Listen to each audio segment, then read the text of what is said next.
and will make his debut if he comes on. Lewis Carmichael, a debutant for Edinburgh, and Scottish international John Hardy returning after going through the return to play protocols. For Edinburgh, early promise against Leinster last week evaporated, and they left themselves simply too much to do in the second half. Their aims are high this season. A win here today would certainly offer encouragement that can fulfil their ambitions. And here's Steve Scott, the Edinburgh coach, with Graham Simmons. Miles, thank you very much indeed. Steve, 9 tries conceded so far in 3 games. Forgive me for mentioning that, 5 last week. Has the riot act been read, defensive sessions this week? Yeah, they have. We've had a focus on defence this week for sure. I think we must come here and front up physically, so we're looking to see that improvement this week. Yeah, the great immutables of life, aren't they? Death, taxes, and the front 5 having to front up at Thomond Park. If you can do that today, bearing in mind what you've got in the back row, in the backs and the half-back, can you win? Yeah, I think, it's a big challenge up front for us today. There's a few personnel that's not playing. There's some guys getting a first start as well. So, yeah, if we need to cope with that up front, and we get the right momentum and the sort of physical win, that physical battle up front, we should be in a good place. Right, Steve, thanks for your time. Good luck. Well, the Munster players have been getting to know their new boss, Rassie Erasmus, and in doing so have delivered 2 from 3. 3 from 4 would start to look pretty healthy. And being back at Thomond is something that has to be a positive, although Edinburgh's last visit here ended in victory for the Scottish team. Here comes the home roar, and fighting against it, Jerry Flannery and Graham. Miles, thank you very much indeed. Jerry, we don't know what kind of weather we're going to get today. I've seen about 8 different forecasts this week, but when Benny Holland won the toss, he immediately pointed down the ground and said, we're playing into the wind. Thinking behind that being what? Well, I think it's going to be forward dominated to start with. I think they're a very physical team, Edinburgh, particularly around their breakdown with the likes of Watson. So we'll be looking to carry the ball early and try and get our forwards into the game and take them on there. And if we can achieve a level where we feel we can launch then for the likes of Earlsey and Sweets in the backs, I think we're in a good place. They have not scored. You've got a friend come to see you. They have not scored more than 20 points so far in any of the games they've played this season, Jerry. If I offered you 21 right now with your defence, would you take it? Yeah. But I think it's the key is that we earn the right to get to that position, which is we've got to take them on, and our set piece has got to be where it needs to be with our line out and our scrum, because that's where they're strong, Good man, Jerry. Thanks. Cheers. Great question from Graham at the end. Great answer as well from Jerry. Ben Whitehouse, this highly promising young referee, is in charge of this Guinness Pro 12 match. And CJ Stander will have ownership of the player mic. And we await with interest as to what he will have to say. Stander, he's been Munster's brightest light, shining through this muddled period of mediocrity. Against him, follows South African number 8 Cornel du Preez, is equally influential for Edinburgh.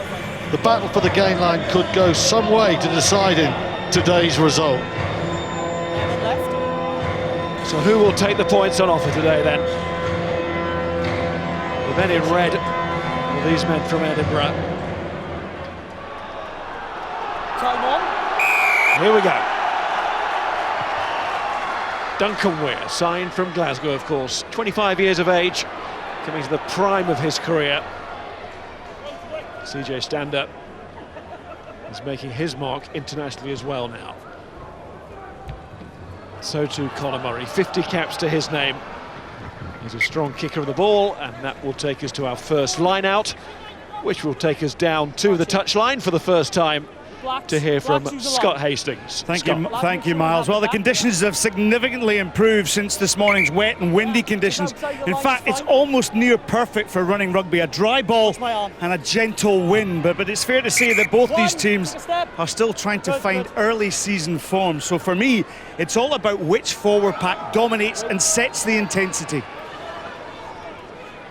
First attack from Edinburgh Rugby then. Captain McInally will be looking to drive them on. Bentoulis in the second row. Of course, made a very strong start against Leinster last week, and then that faded away very quickly. And there was just simply too much to do in a good second half from Edinburgh, but they had that mountain to climb. Well, Edinburgh were really good with the ball in hand. They found inside shoulders against Leinster and really carved them open.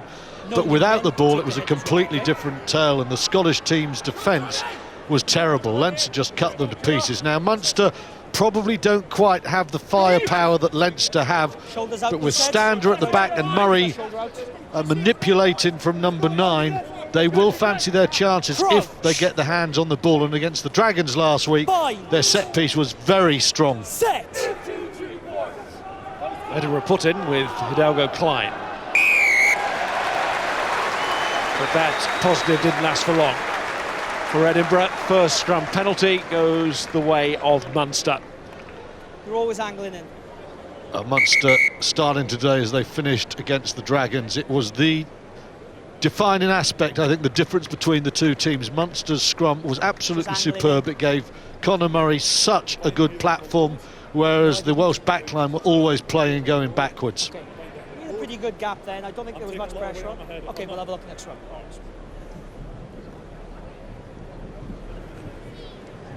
Yeah, a wee bit of baptism of fire there for young Kevin Bryce up against Dave Kilcoyne. Of course, the man of the match performance last week from Kilcoyne as well. Big ball carrier, so slight concerns here for the Edinburgh prop forward.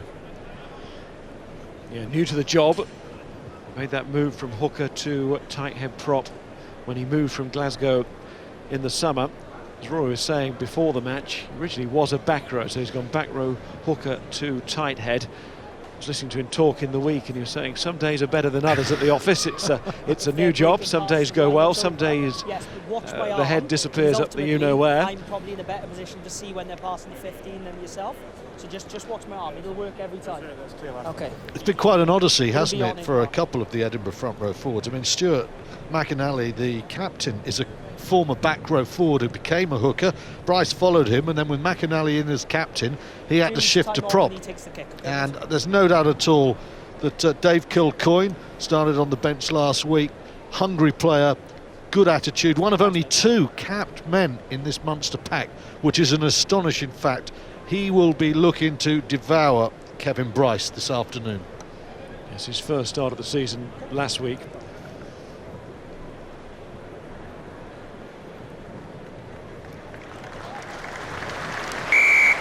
Bryce is okay, which is great news.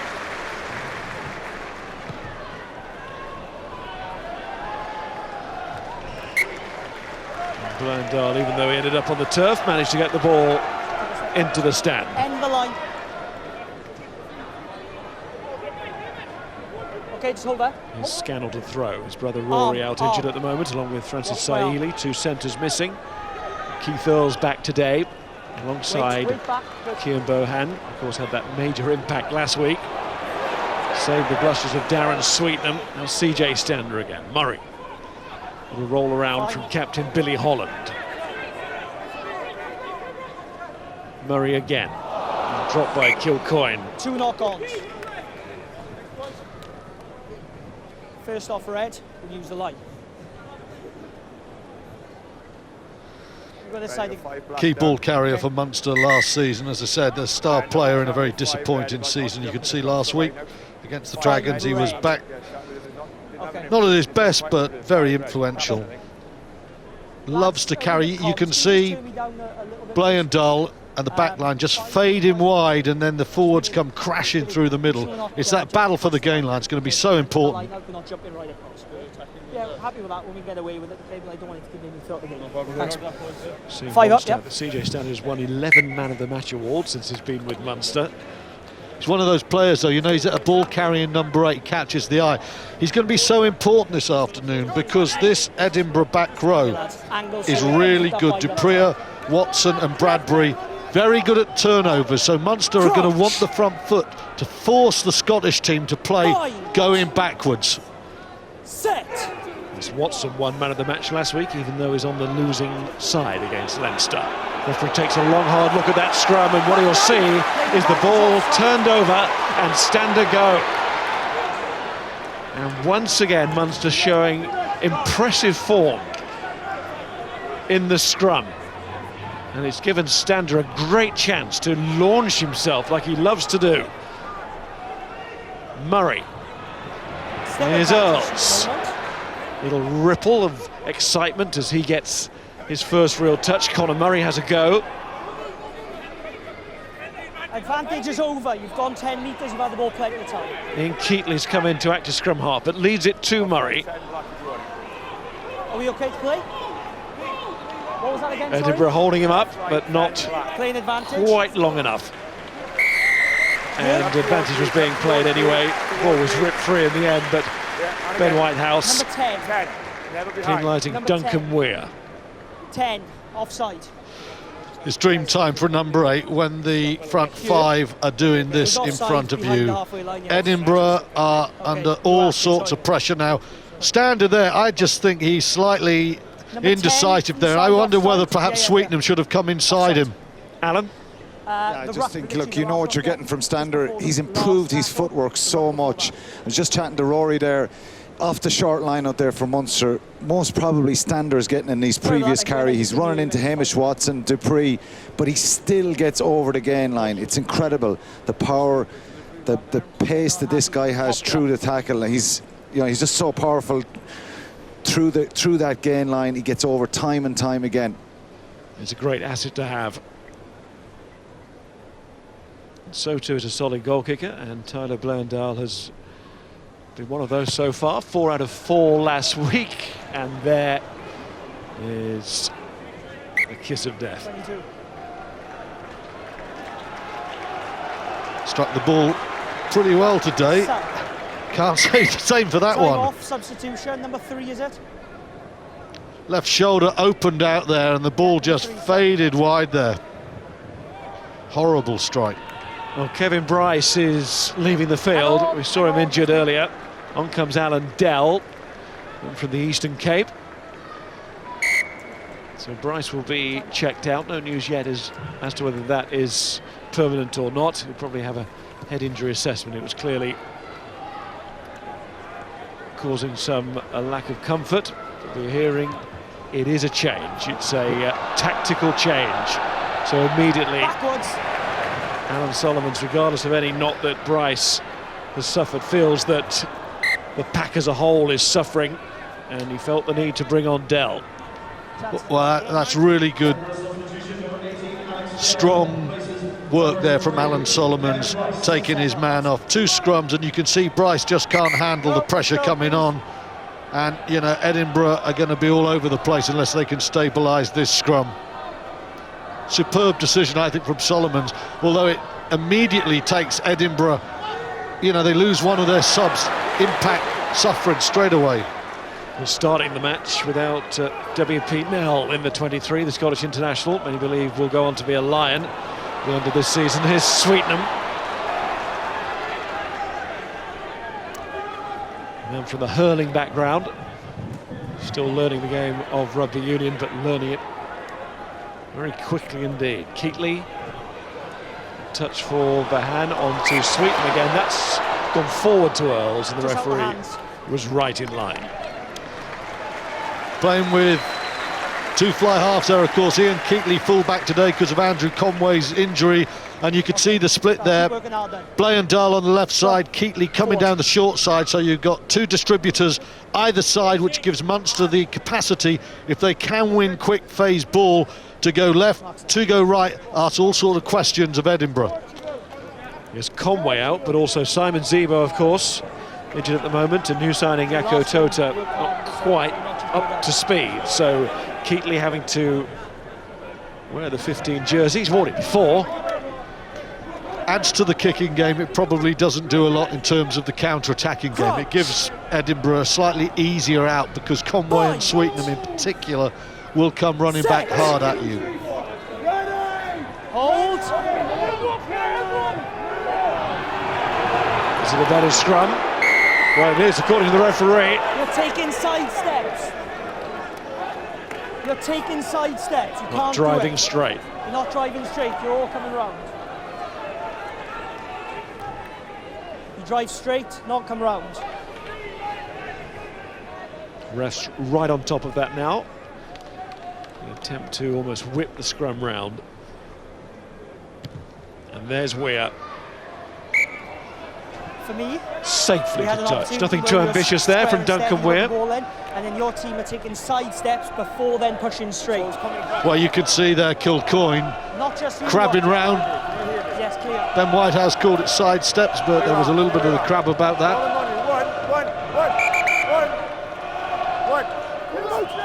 Gwyn, you're live. Stuart McAnally sharing the captaincy Gwyn, you're live. at the club this season alongside Grant Gilchrist. Both actually born on the same day, 9th of August 1990.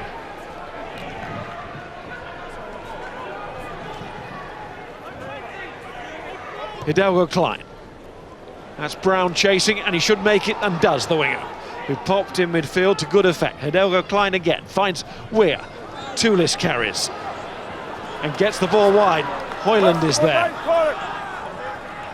Promising Edinburgh attack as we look for our first points. Best chance so far, that missed kick off the tee from Blandal. Here's Weir, and then Sutherland, no way through there. Rory Sutherland stopped. And Dean and Allen combine this young centre partnership. First time they've played together in Edinburgh colours. Another youngster, Magnus Bradbury. Brown again is in midfield, looking for work. Hidalgo Klein. There's Bradbury again. Holding on was Jean Klein. There's Bryce, that's Glenn Bryce, brother of Kevin, who's been taken off the field by the Edinburgh coaching staff. Weir, McAnally. Dave O'Callaghan's tackle.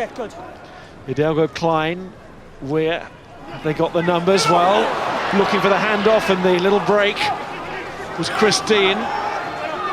Nearly got through. Toulis, Bradbury, and the ball comes out. That was a very strong challenge on Magnus Bradbury, he felt that. And that is the Munster defence in full working order. Smart play from Hidalgo Klein. And what was very clever was the way that Tom Brown really picked it up there very well.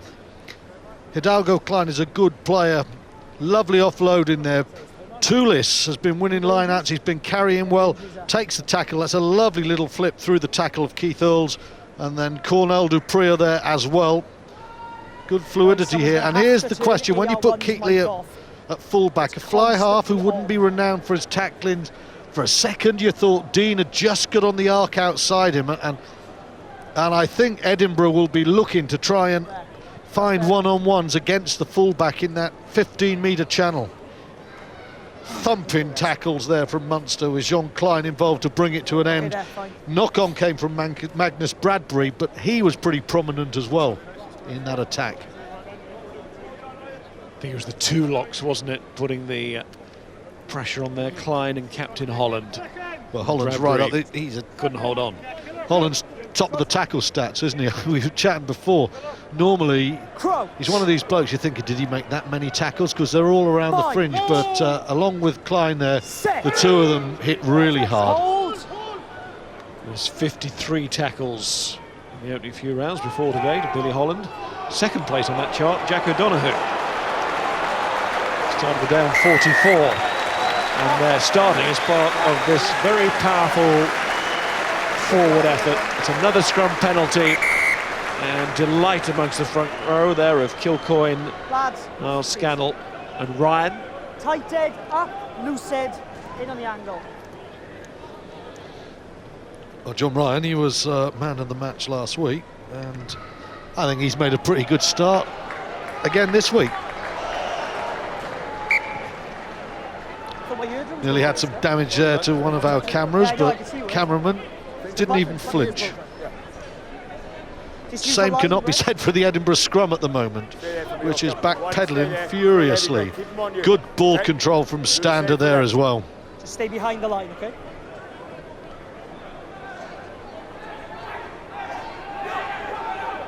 Scannell goes to the tail, doesn't work.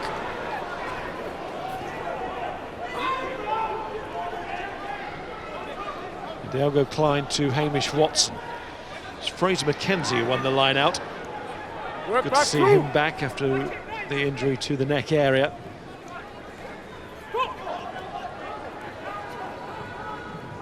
That was Toulis acting as the first receiver. Here's Hidalgo Klein to Cornell Dupree. his first start of the season. Accidental, I saw that. Omani's touched that.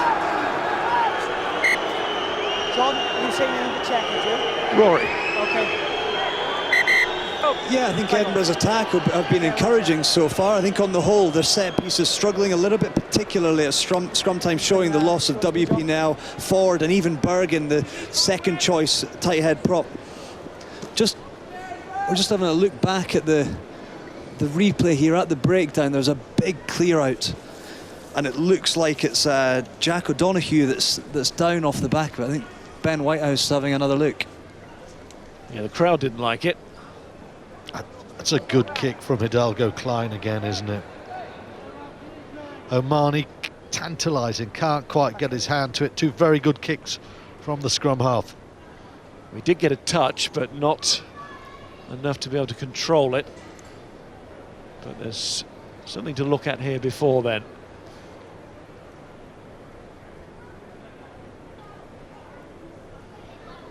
O'Donoghue's about to come into the tackle there. There he is over the ball. He's absolutely flattened there, but I think that is pure accident. You got another angle, John? John Mason is the television match official, helping out Ben Whitehouse here. This Mackenzie catches him, and there's no attempt to bind on one of his players, a Munster player. He's really caught him hard there. Please. Keep your eye out for number 7, bang. Okay. The way I see this, John, he's going to clear him out. He is in a low position anyway. He goes to clear him out, and he catches him with the shoulders of the head. Is that correct? Yes, I would say so, yes. I'm going to say that is a yellow card. Is that? Can I have the number of the player, please? We'll check that now, but yes, I agree with you on the yellow, yeah. 4 black. Thank you. Number 4. Number 4 it is, Ben. Yes, thank you, buddy. There it is. Number 4. 4. So Fraser Mackenzie. Over the ruck. You've gone in. You've used your shoulder and you've connected your head to the head area. Okay. It's reckless, nothing more, and it's going to be a yellow card. It's to the head. It's a shoulder charge. I think that's exactly the right word as well, used by Ben Whitehouse. It was reckless. Yeah, we've got plenty of time here. Plenty of time. And it's taken its toll. Jack O'Donoghue still down. Stretcher on, cart required as well now. I mean, it's an element of the game I don't think officials have taken strong enough control over. If you look at the law book, you should be bound when you're doing this. All the time we see these situations. Someone is about to try and protect the ball, get in that low position, and there's the wipeout comes. It is, of course it is reckless, and it's always going to be reckless.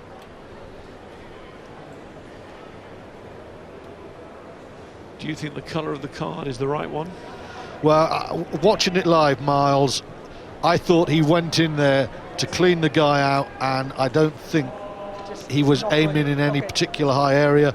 I think the key word here is reckless.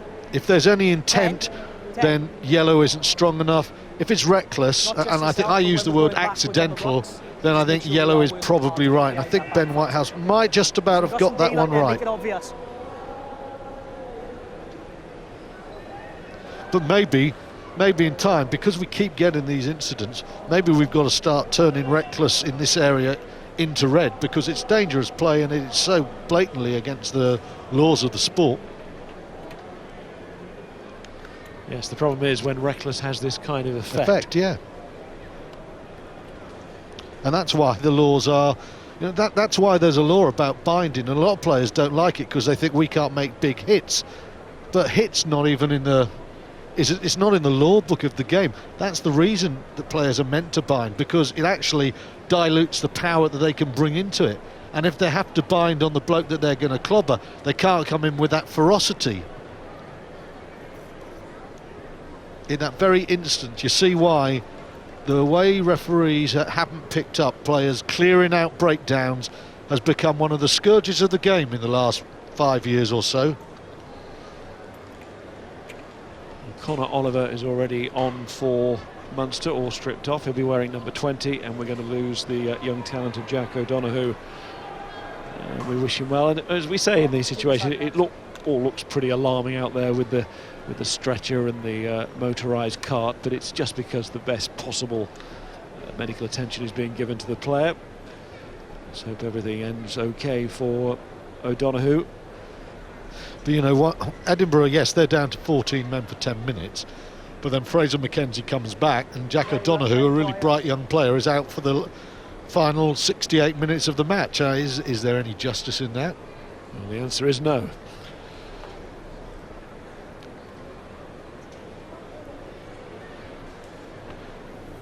Of course, Tommy O'Donnell out concussed at the moment. Peter O'Mahony with this long-term knee ligament injury. Just while we wait for play to get back underway, we should have a look at what happened last night. Tommy Seymour going in for Glasgow, but it was Ulster who came away with a quite terrific win. I mean, any win at Scotstoun for an away side has to be treasured, and this try should be treasured as well. Paddy Jackson just about got himself there. It became the key and critical score, and Ulster top of the log with their start to the season, and Leinster are moving. Johnny Sexton is back. Joey Carberry, the youngsters, put a bit of pressure on Johnny Sexton, and he's responded very well. Man of the match, Josh van der Fleer went through to score, and the Ospreys had a late comeback, but it was already done. So 2 big wins last night for Irish provinces, Ulster and Leinster. Of course, the Dragons going down to Treviso, and that's how the top of the table looks at the moment, with Ulster there 17 points, Ospreys 50. We see Ulster against Ospreys live on Sky Sports next week. Of course, Cardiff Blues with a game in hand. And they're down at the bottom. Scarlets and Connacht meet today, yet to open their account. That was a hell of a performance from Ulster to win in Glasgow, and a wonderful try from Paddy Jackson. And I think it was good to see Jackson playing well again, and Sexton made a very accomplished return. I don't think Joey Carberry is really putting pressure on him for his position, but I tell you who might be, Paddy Jackson, if Sexton plays with the inconsistency of last year, and he came out of the blocks and played really well. And the other player to take note of there was Josh van der Fleer, who is looking very good in the early stages of this season. I did say it with a smile, by the way. Oh, I know, yeah. Yeah, of course the viewers can't say it, can't see it, the famous Harrison smile. But he has started well, Joey Carberry, in his Leinster career. Johnny Sexton, certainly a great man to have back, though. So here we go again, with Oliver on. Double draw and flanker. Good drive again. There's the... Blandar to Earls. He recovered from a tight hamstring that caused him to miss the Dragons game in Newport last week. Bradbury does brilliantly there. Very quick over the ball. Fastest man by some distance there. Closed off Keith Earls, won his team a penalty. And when you're down to 14 men, 40 metres from your own post, that is a priceless piece of play from the number 6, who is a really good player. And that's a pretty good kick as well, isn't it? Earls going in. Keep your eye out for the number 6. Sorry. Scrap on the floor. Just watch how quick he is. Bang, he's in there then. Conor Murray can't do anything about it. Chatting with him in the week about his mum, Dee, who is the vice president of the SRU. Both of his parents massively influential and helpful in his rise to this position, driving him around everywhere, as so many parents do with that young rugby playing offspring. Some good forwards. Ben Toulis has made a tremendous start to this game as well. Munster's line-out wasn't great, Dragons, and it's not been brilliant this far. Edinburgh will fancy their chances there. Release! Release! Playing with a man down, but at the moment you wouldn't know it. Oh, that's a good tackle on Allen. Here comes replacement Dell. Here is Bradbury. Tries against the Scarlets and Leinster. Sutherland. Hidalgo Klein. Weir. Christine just forced to stop by the defence.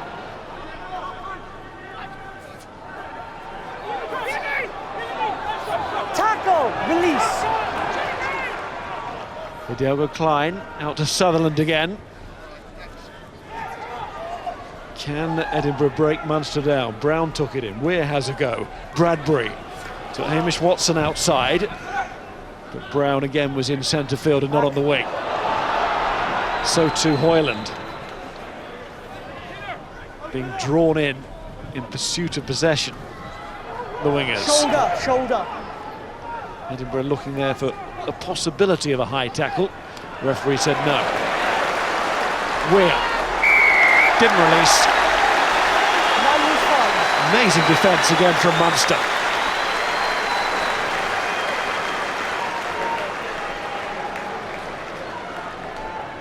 Yeah, Munster are right on the button there. They denied Edinburgh this space. I've just felt that over the last few attacking moments, when Edinburgh do get the ball, they do well. Duncan Weir is playing really flat to the gain line. Chris Dean's made a couple of excursions, but they've bottled him up really, really well. And as Tom Brown and Damien Hoyland have tried to get into the action, it's been the red Munster defence that have kept the Edinburgh team out.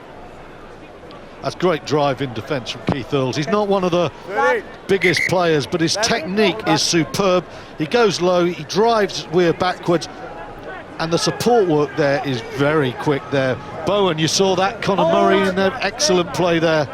Backs and forwards combined, very aggressive in the defence. What I said about Earls, he clearly punches more than his weight. Wrong player. It's deja vu to last week at the moment, though, isn't it? Munster in control, driving the game around the fringes, making the tackles, but not really getting any points. No collapse there, taken in, black ball. Just about halfway through the send-in period as well, with Mackenzie off the field for that challenge on O'Donoghue, who sadly had to leave us. You must stay straight here, lads, okay? You must stay straight here.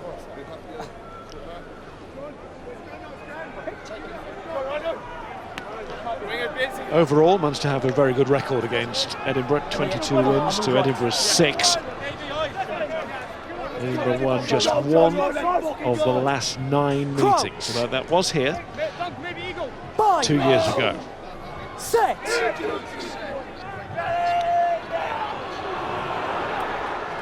Dupree quick to get that ball away, and you can't blame him. Hidalgo Klein, we're a little bit deep to do that. Good onside. Inside. Omani to Keatley. Inside it was. It's not the end of the world for Edinburgh. They'll throw into this line out. Ian Keatley just 5 points away from the 1,000 mark for Munster. Let's go, please. Let's go.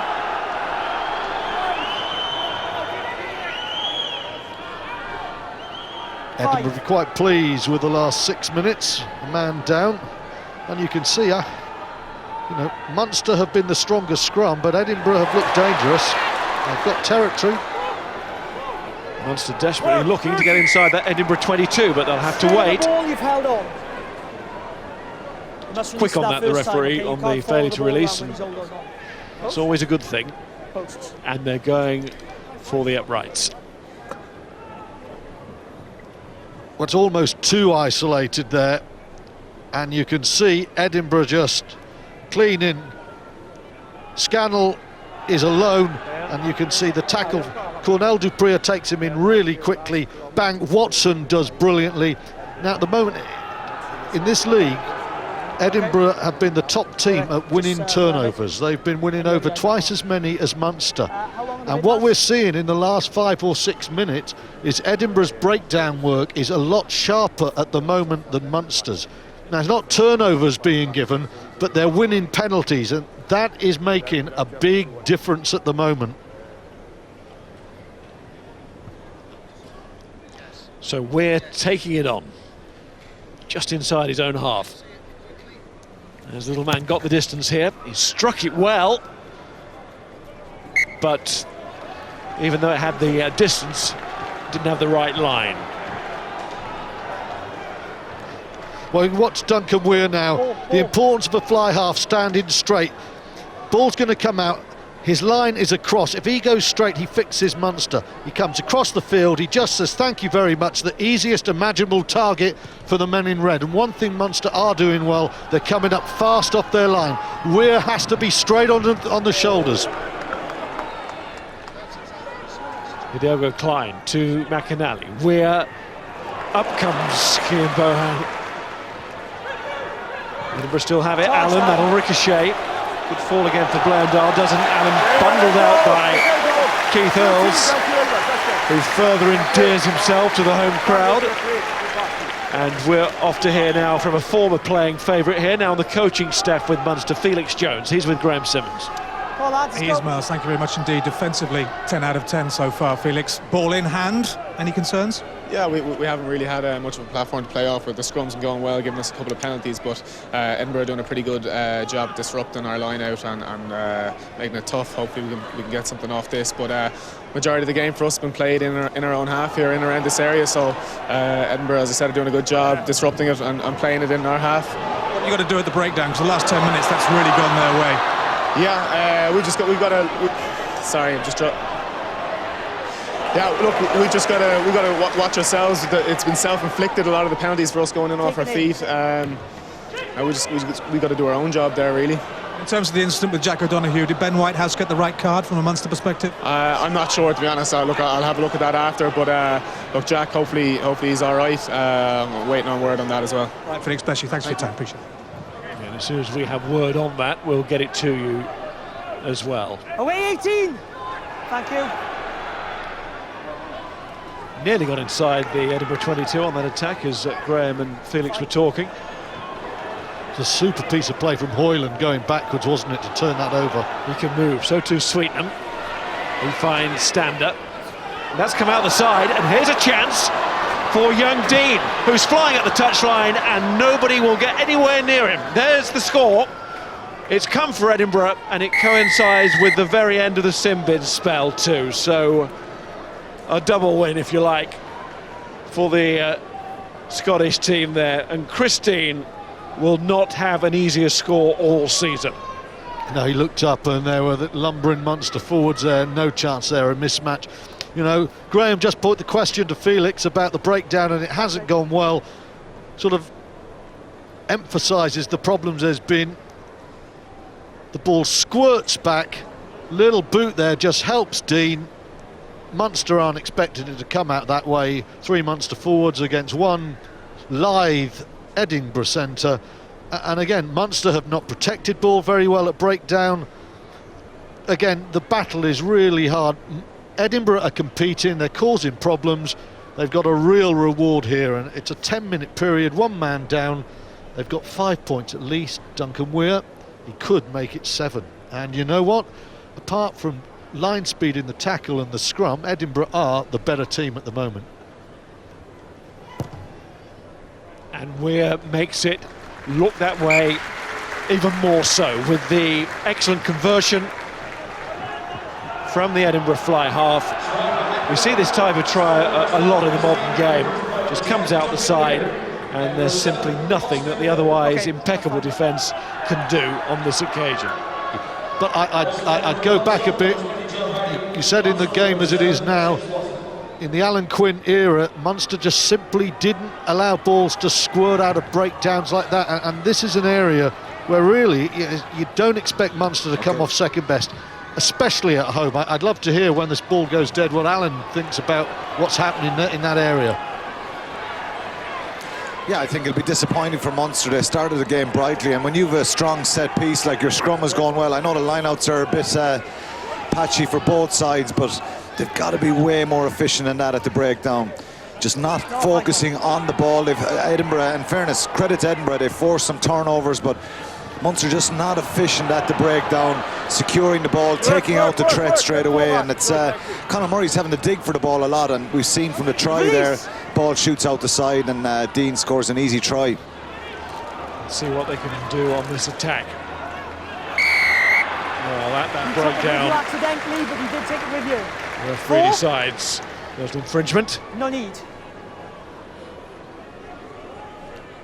You rolled away, accidentally took it with you with affected play though. Plenty of penalties being conceded by Edinburgh, 6 in 25 minutes. Those are stats they're going to have to slow down unless Edinburgh are going to see yellow again. With no thought of the posts, Munster just been hit by a try, going for one of their own here. Well, there you can see, first man in, it's always an Edinburgh figure. That time it's Bradbury, and they're just a split second quicker than Munster at the moment, and a couple of times it's resulted in penalties. That time it's an uncontrolled ball and a 7-point bonus. At last, Munster into the Edinburgh 22. 26 minutes play. Taken by Dave O'Callaghan and then quickly taken on by new man Conor Oliver.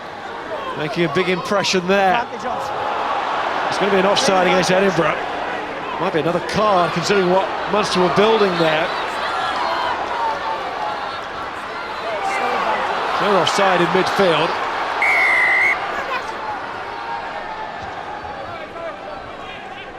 Ben Whitehouse, will he just settle the penalty only? Captain? And a stern word. It's not the interception. Where's the captain? I was happy with the interception. 10's offside again, okay? Second time. Look where we are. It can't happen anymore, okay? It is just a stern warning, but because of where the play was, I don't think there could have been too many complaints had that been a yellow card right there.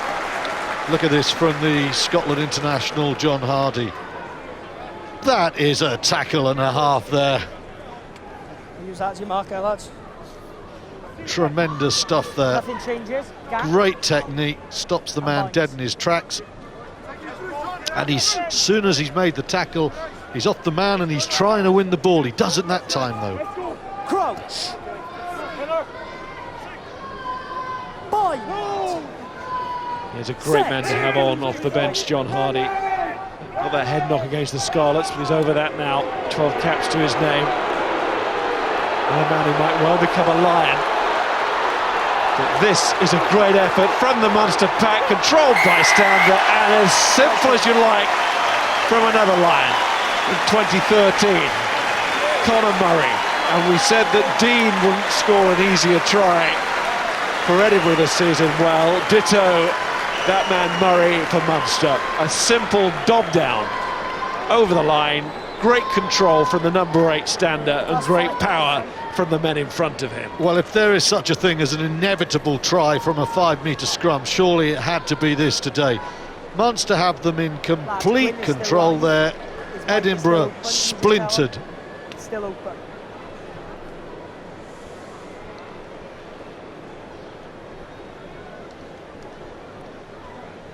Terrific control from Stander. Okay.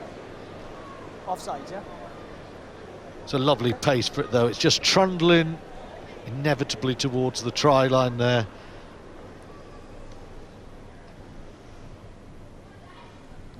Blondell has this to level the scores when the ball sits down for him.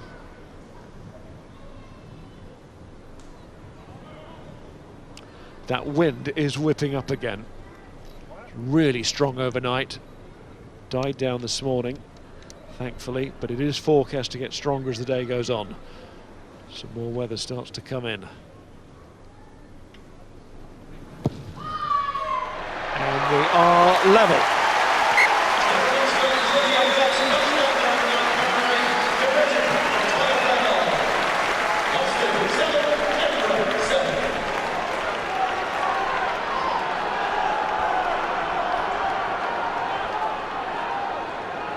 Time check, please. A single syllable celebration. Go, go, go, yeah! Number 8, they never change. I think he was pleased. Sorry? His restart picks out CJ Stander, who could have been the try scorer. Hardy is rock hard in that tackle, isn't he? Took him back a bit, but he's up looking for more. Murray.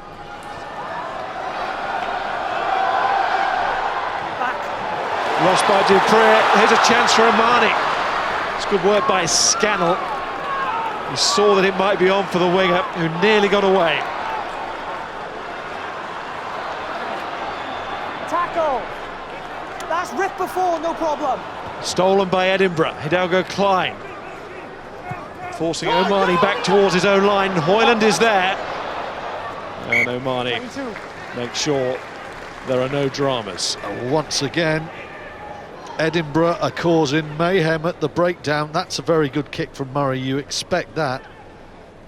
And then Scannell with a clever, very clever pass to the wing, but then the ball turned over, and Hidalgo Klein, he doesn't get the break. The key here is Hoyland. If the right wing gives up on the chase, that ball goes dead. Omani allows it to, and the scrum is 45 metres back, so well chased Hoyland. Well taken by Mackenzie, now back on after his 10 minutes off. Glenn Bryce is the younger of the two brothers. McAnally to Bradbury. Hidalgo Klein. Weir. A little bit of space maybe for Dean. Takes on CJ Stander. Does well to get the ball back. Hidalgo Klein again. Finds Mackenzie. There's a flag out on this near side. That's why the crowd are booing, and the referee has seen it now. Sorry, mate, the comms are poor.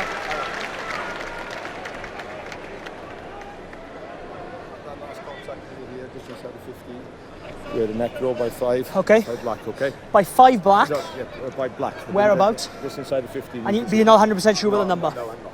Okay. Gwyn Morris, Just the who stepped penalty? in for Okay. this possible neck roll. Black captain?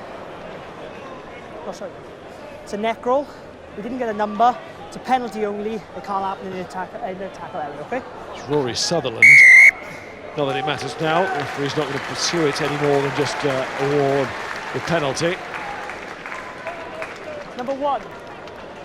He's actually held him by the neck, but there's no roll with the neck, is there? I mean, it's a penalty, but it's pretty innocuous. 8 penalties Edinburgh have conceded. 30 minutes gone. It's a problem for the Scots. It's a real problem.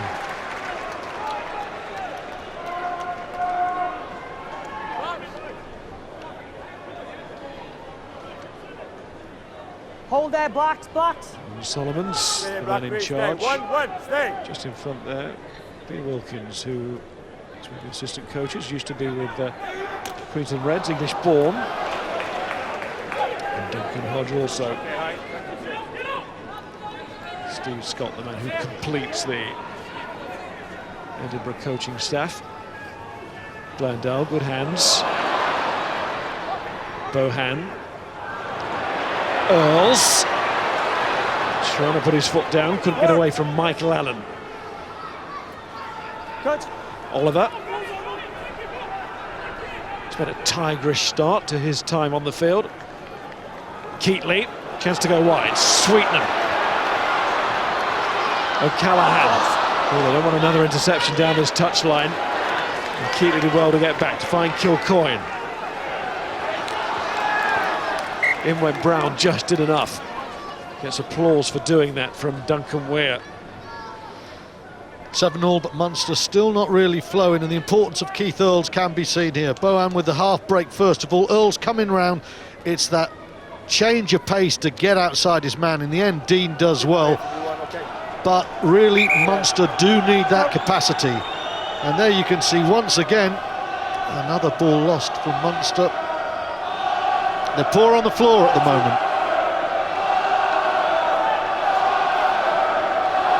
McAnally, accurate throw.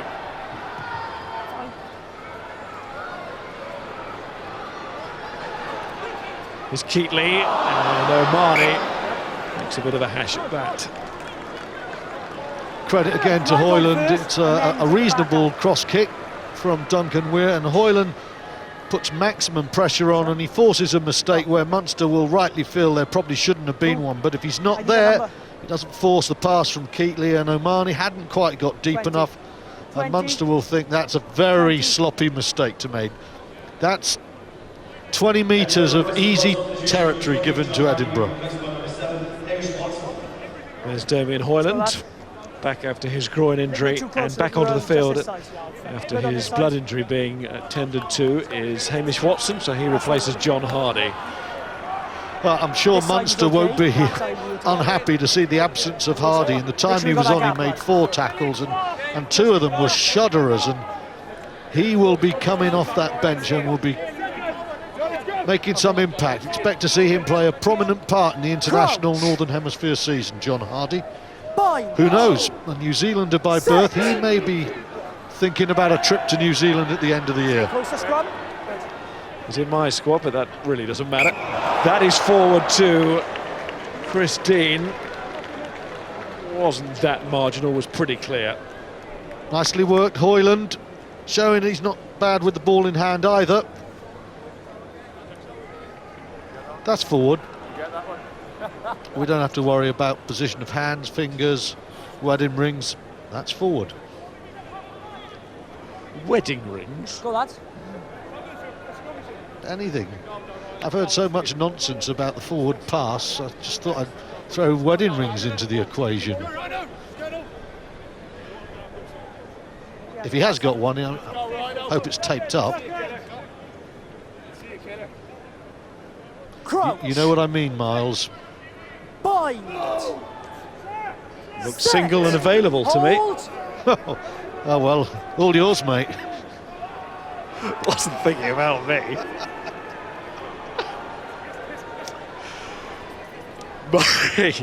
Sorry. Oh. Right, we'll go again. Work 12. Murray, that's better. 20, hold 20. Good man, good man. Bryce. Good take. Good work from Munster on the chase. Just a word, fellas, about the conditions. It's quite blustery out here. The second half's going to be really interesting, because when Munster have got Edinburgh close to the line and got that pushover try, the decision, therefore, by Billy Holland to take that penalty, they're now taking this decision to kick for touch. I think that's a sensible touch, because they're going to put Edinburgh under pressure. Now, in the second half, Munster will have the wind behind them, but it's all about execution now for Munster from this line out.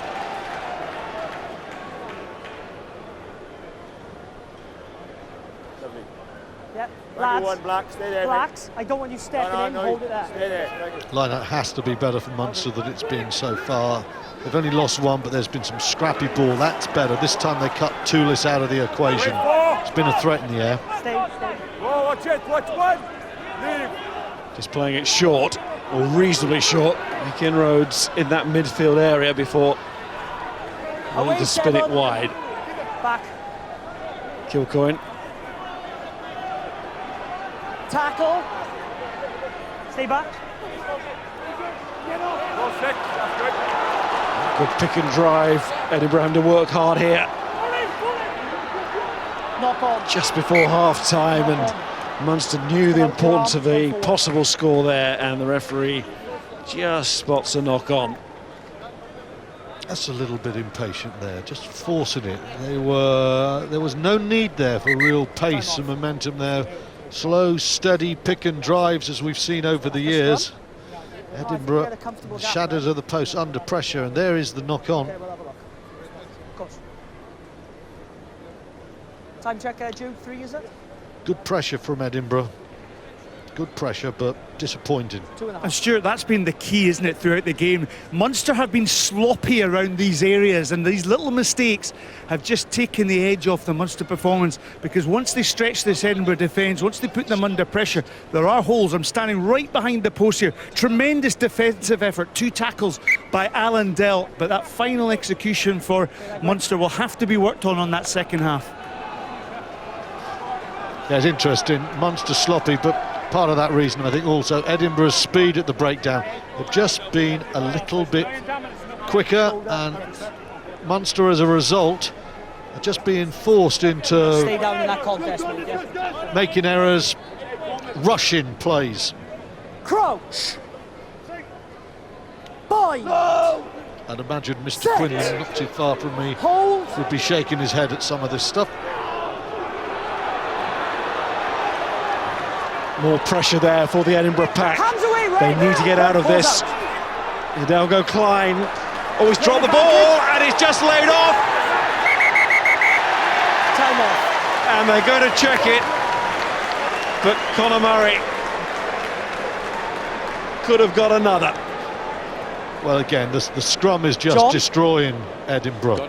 I have seen a knock-on from Black 9 first of all. I just want to check there was no knock-on after that by the player picking it up. Any reason I cannot award the try? Yeah, we'll have a look at it now. Can you check 9 pushing me the rock? Is he pushing me? I'm happy with that. Hidalgo Klein, why is he trying to force it? Because he knows from a 5-metre scrum there'll be a try. There's the ball knocked on. It's passed back to Conor Murray. Murray drives for the line. He scored it. Hidalgo Klein was trying to get the referee to go back further than that. No what, sorry? No joy, and no joy there as he lost the ball in contact. Just a little touch on the line will do. Ben Whitehouse was pretty certain about that Can you part. just take it back one phase as well, please, John? Gwyn has just mentioned that possible issues around the tackle area. Can you just show me that, please? So Sam Hidalgo Klein might be The right. tackler's position. Before the scrum half picks up, Ben, is there? And Gwyn Morris has pointed that out.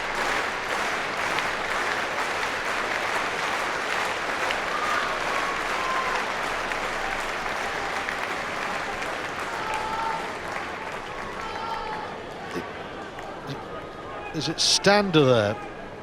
Has Stander that's come open round the play then. side?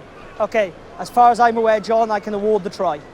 There's nothing I happening can't see there. any reason you can't, no. Yep, that's correct, thank you. It's open play, it's no issue. A little bit of push and shove Try between scored. Murray and Hidalgo Klein, but then the battle between the two scrum halves that really mattered is the one that led to the Conor Murray try. His second of this first half, and Munster have their second, and a lead of 14 points to 7. Horrendous ball there for Edinburgh. Cornell Dupree and Sam Hidalgo Klein having pressure. Very little he can do. He knows that if he doesn't come off with some play to stop a 5-metre scrum, Munster are just going to march them over the line. As it is, there's an error. Murray scores his second tries, 2 tries from a grand total of 10 centimetres from Conor Murray. And Stuart, the decision to go for the line out was absolutely key in the build-up to that try. So good captaincy there for Munster. So Edinburgh have a few seconds here to try and grab something before the interval, but they'll be very disappointed to concede at that point of the half. Try that's already on the board for Murray. I mean, the great fear for Edinburgh, second half of a breeze is picking up for Munster. If Munster get territory and they can settle down and force a sequence of scrums, they're just going to run away with this game off the back of one aspect of this match. Picked up by Duncan Weir.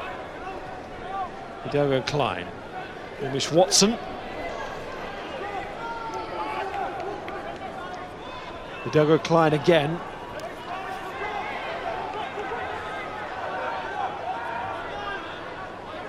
This is where Munster have looked pretty comfortable in defence. Without the ball, they've looked strong.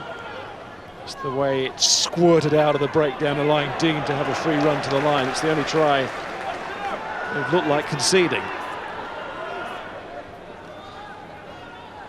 Not freakish, rather unusual score. Anything that's been thrown at this Munster defence, they've coped with admirably. Maybe Edinburgh can find something here.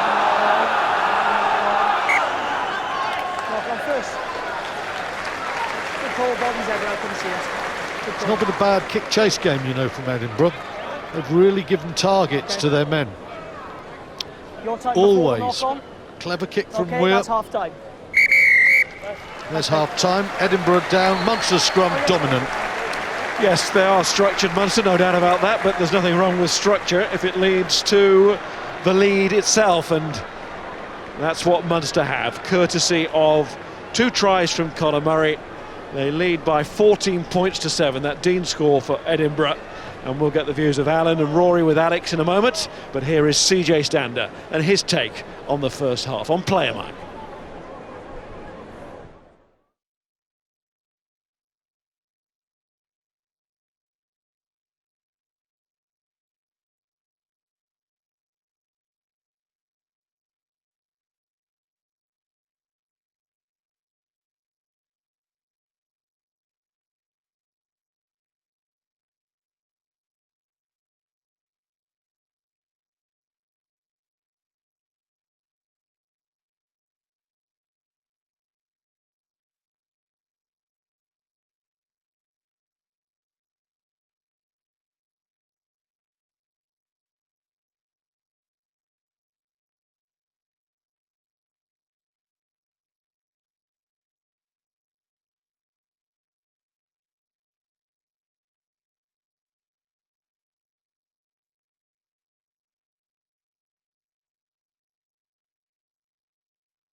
look forward to a great season of mini rugby. Thanks very much.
Perfect timing. Here we go then.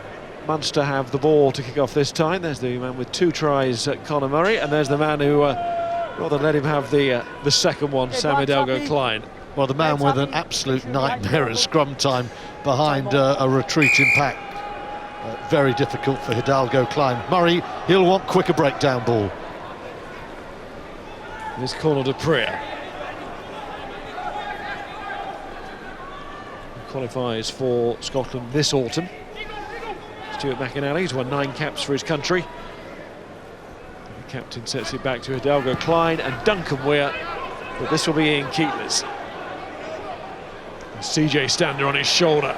Miles, the way that ball travelled or didn't travel, it looks like the breeze is quite stiff. That kick did not go far from Weir. Yeah, the flags are fluttering a lot more than they were at the start of the match.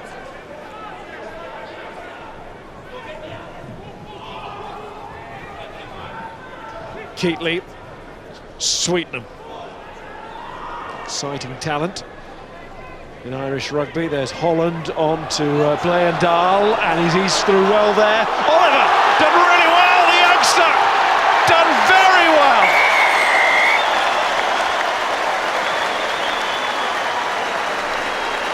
Well, what a fine finish down in that corner for young Conor Oliver.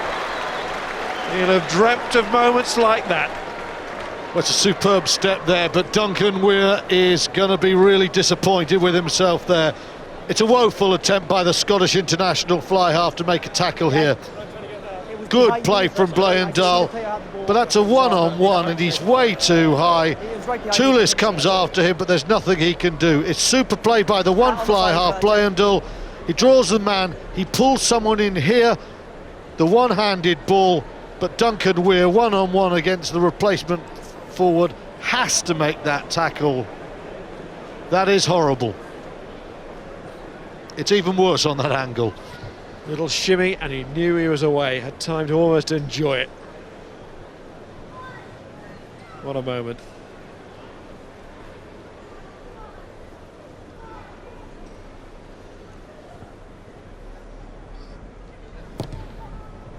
Blaendal gets the conversion as well.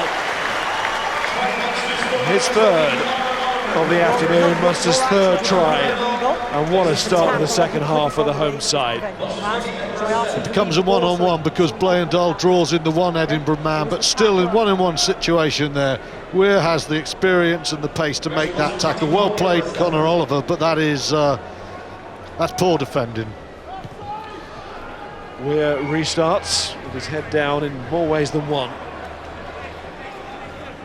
He's got to pick it up as well because he's an important man for Edinburgh, both with the experience and his kicking game here. Murray's box kick that time, and well played Cornell de Prier came in to make that catch in front of Omani. Sutherland.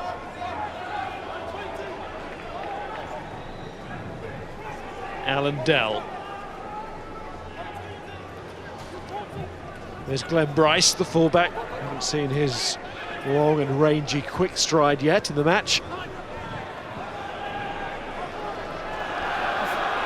Ripped. Carried on by Michael Allen. Referee happy, crowd not on that far side. More. Held up there really well. Collapsed more. Hamish Watson gets to ground. Collapsed And more. there's a turnover for It's not Munster. coming out. You give it a chance to come back and that's it. Well, what a Must be cracking available. start to the half of Munster. They've got themselves a turnover and they've got 7 points here. Lovely play from Blaendal, Full the red. Christchurch-born fly half. He does his bit, then Weir For their substitute. does the negative bit to help them. Well played, Oliver. Last 22 minutes, it's been 21 unanswered points from Munster. They've taken control of this game. Conor Oliver made his debut in the Pro 12, might remember last season, away to Glasgow in Kilmarnock. He was just 22 years of age this week. John Klein, who's made his debut for Munster this season, having signed from the Stormers, is replaced by Darren O'Shea. It was the late call-up for Donnacha Ryan, who wasn't feeling too well this morning. So Darren O'Shea coming into the matchday 23, now onto the pitch. Ex of Worcester. No, you couldn't get a bind. You couldn't get Big a bind. South African second row. It'll be interesting to see what former Worcester man does, and if it has any impact on the scrum, because you know we talk about scrums and everyone looks at the front row, but the scrum is a lot more than a front row effort, and Klein looks to me like a guy who gets a good position and really puts the work in there. Make sure your bind's nice and high so we can get there as well.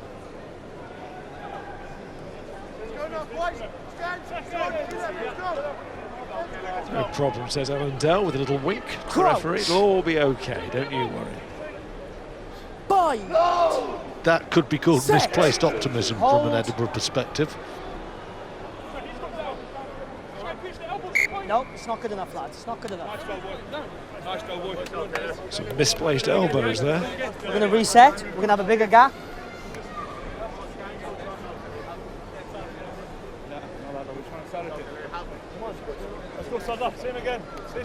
We hit and we hold, lads. Simple as. Yes, watch your elbows. Thank you. Seconds. Okay. Crouch. Bind. Set.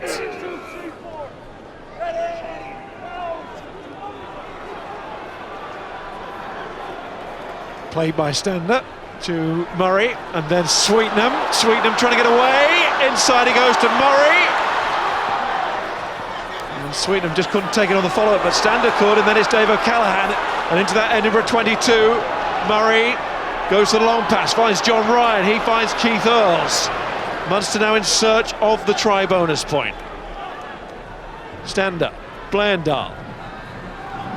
Here's Oliver, onto O'Callaghan. Left to Murray, gives good service out from Blandal.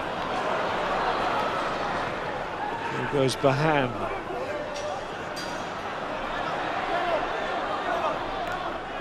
Ball slowed down though, John Ryan.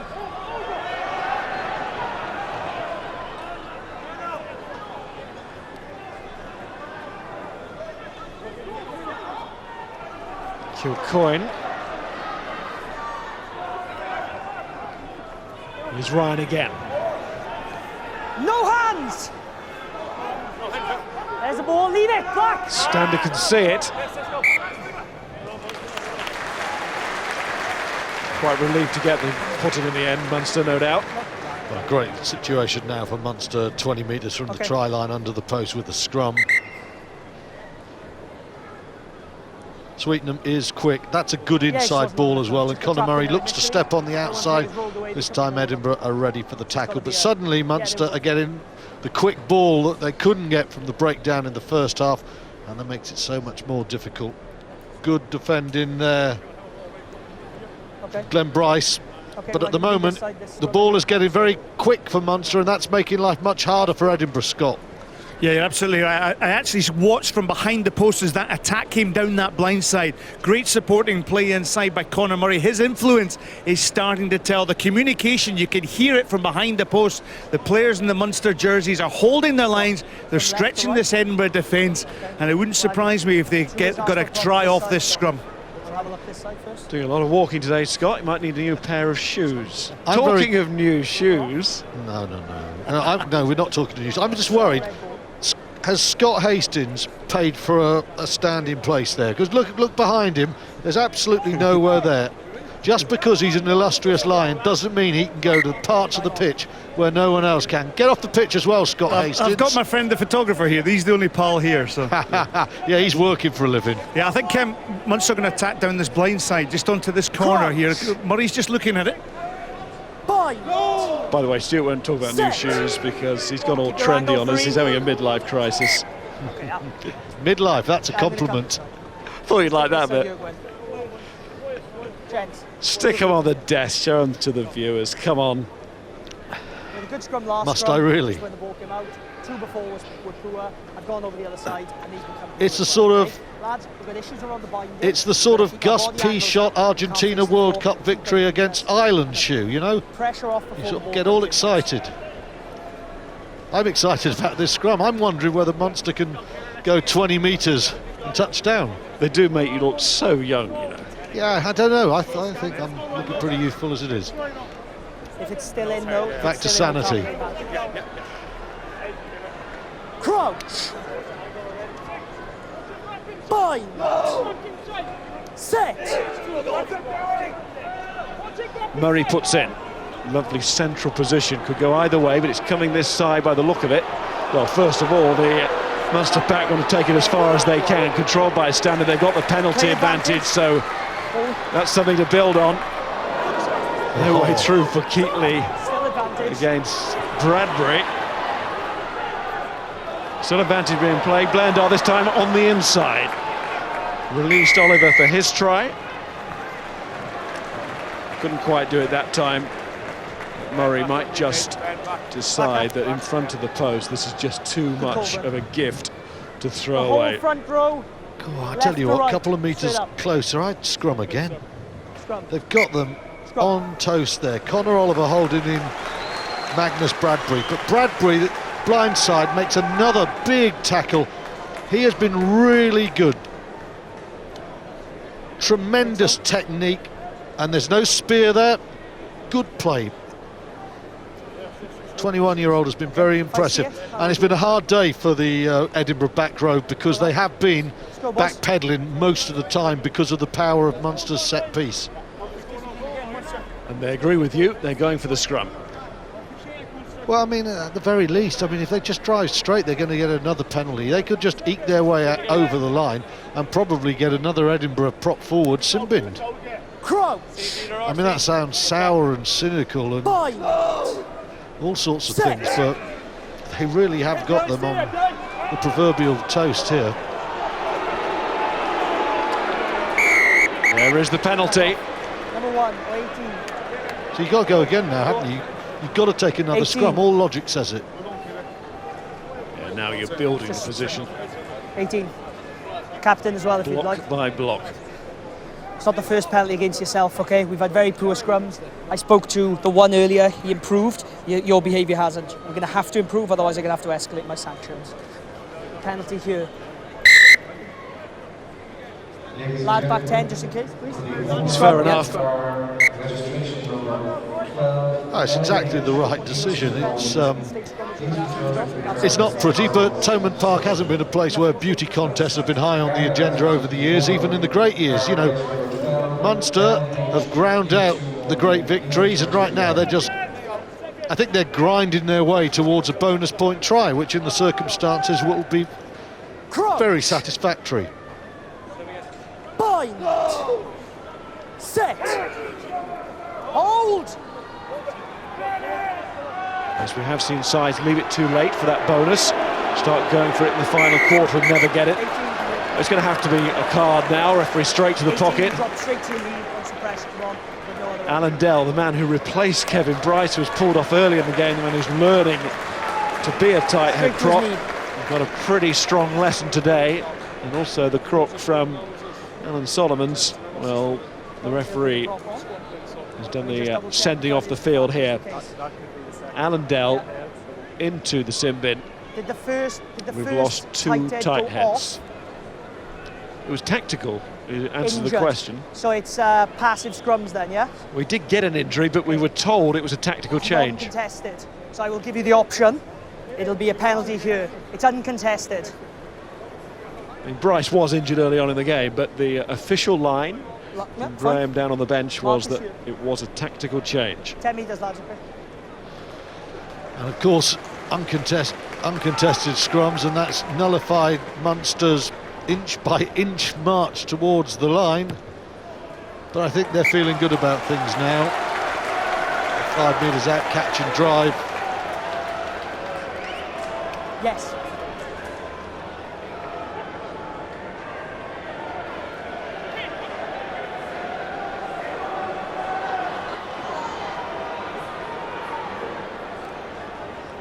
He's not the captain, CJ Stander, but he was pretty certain what he wanted to happen. That's what did happen. Now they've got the extra man on the drive. If not at the scrum, that's been pulled down. So there's another penalty.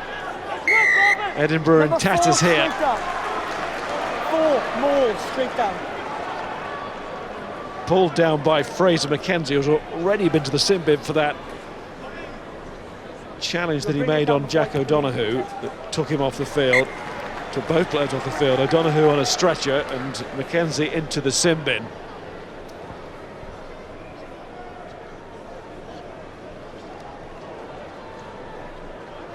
It's a very real possibility here that if Munster keep this ball in play, Edinburgh could be down to 13 men. Off the legs, off the legs. But of course their main aim is to score the try. 27, good. And they throw men in 6 out, to go for the drive and to go for the bonus point. Seems like it might be it. Edinburgh think they might have held it up though.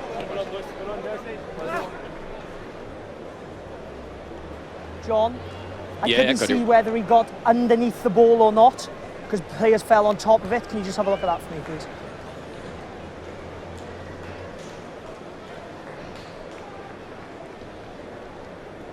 CJ Stander who goes, Duncan Weir trying to get between the ball and the ground. Need a lower angle, don't we?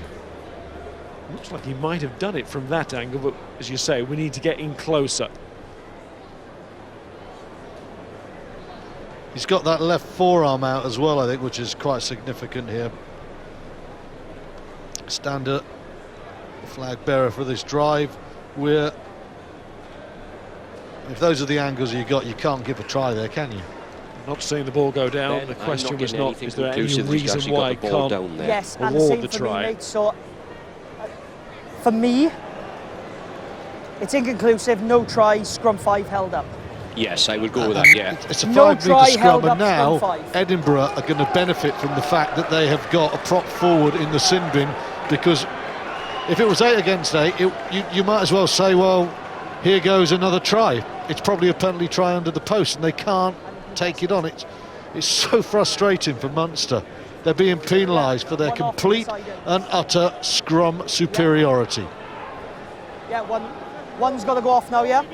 Are they saying who's coming off there, lads? Boys on the sideline, are they saying who's coming off?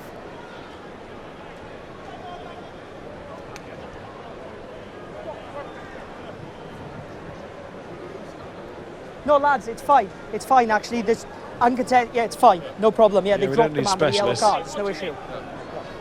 There's going to be no pushing at the Yes, scrum. correct. Just like to see what was written down on the official piece of paper about why Yeah, we're still going to go through Kevin crouch Bryce by was set. taken off the field. Okay, crouch. I must admit, I thought, Bind. oh, those first 2 scrums, get him Set. off, he's just going to get mauled. And I think Yes, that's they still Alan bind, Solomon's one of the most experienced coaches in the world. I think he just saw it. CJ Stander still has a chance to have a blast off the base, and he's dropped it. He's knocked it forward, no need to go to the television match official there. Time off. Clearly dropped here from Stander. Get very excited, goes for the line. Weir comes up hard, gets himself in the way. Allen's there. There goes the ball. Out of the hand, loss of control. I thought they just said they Only hadn't issue, got did it go backwards? one. And one goes off, but I thought they just said earlier they haven't got one. He's lost that ball, that's a knock-on. I did ask, and they said they didn't have one. Okay.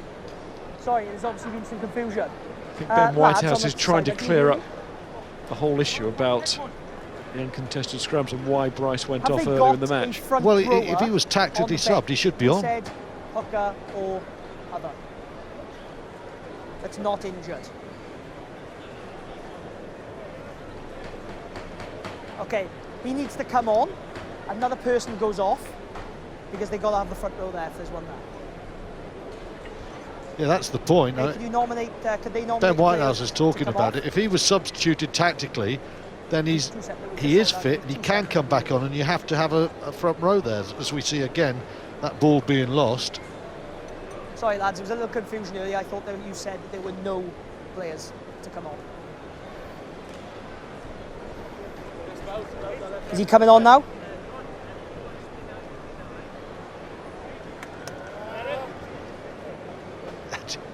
Edinburgh do not want to bring Bryce back on this field. They do not want a full scrum. Yeah, it's a pretty quick decision, lads. They just need one person on and one person off.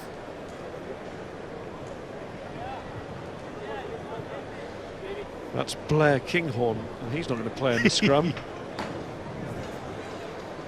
It's still uncontested, but they're bringing the front row on.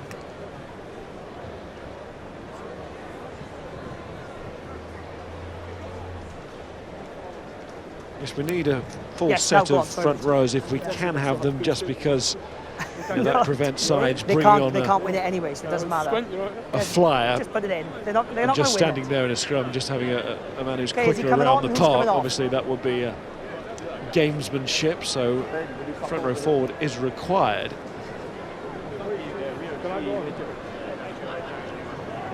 But it will stay uncontested because of what was said about because they've got a front Kevin row on Bryce. Anyway, the referee will take it up from here. Because the player has caused uncontested scrums, if you've got a front row on the bench, he must come on, and another player comes off the field, okay? So it could be a back rower, doesn't matter, okay? So do you want to come on? Are you a front rower? Yep, do you want to come on with me? Who's coming Jack off? Cosgrove. Yes, and still be uncontested. Yes.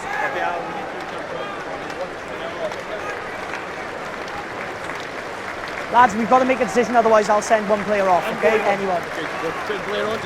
Okay. And that's because, I was saying, you can't have a winger just come on and stand in the front row and then start running around like a mad thing. Okay, thank you, let's go. But of course, we've lost two tight heads, Alan Dell to the sin bin and Kevin Bryce injured, in inverted commas. But it was officially tactical, so you can't be officially tactical and then injured. This is ridiculous. Okay, Cornell, yeah, there we are. And it's still uncontested because he's on the wrong side, okay, lads?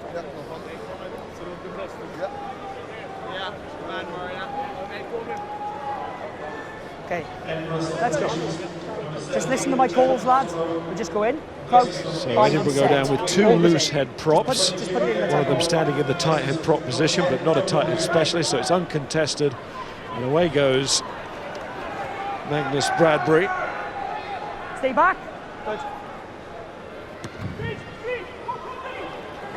But it's not clear. This is staying in with Keatley, who drops it. Dupree, the man who's been sacrificed for young Jack Cosgrove, the prop.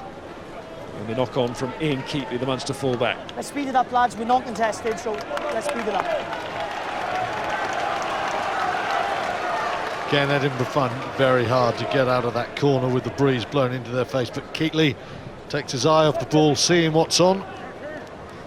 Crouch, bind. It's all a bit unsatisfactory, especially from a Munster point of view. They're getting behind the ball. Position of real dominance. Miles, as I said, they've been penalised for being overwhelmingly supreme in one area. Fine, good. Which is always the problem when we go to uncontested scrums.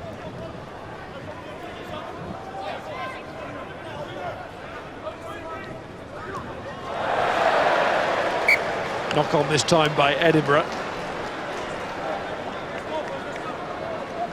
So we'll have another uncontested scrum, this time Munster to put in. Now we're hearing that it was only after the tactical change had been made that there was a realisation from the medical staff that Bryce had been injured. Sorry. Really? Although I will say on that, he clearly was injured in the early part of the game. It's not been totally made up, that bit, has it? Come on, you have to agree with that. Anyway, here's Sweetenham. Knock on, yeah, another knock on. Knock on. That's what he's got. What was that telling you? And of course, suddenly we're having a flurry of scrums. But not one of these scrums are satisfactory from the Munster point of view, because it's not holding down Edinburgh, it's not putting the pressure on. Edinburgh's back row are able to Crouch. burst off the back of that scrum and put pressure on, and that's what they're doing now. Reminds you that life without scrums make rugby union much less a sport. No hands, Munster. Watch it. Fine, back feet.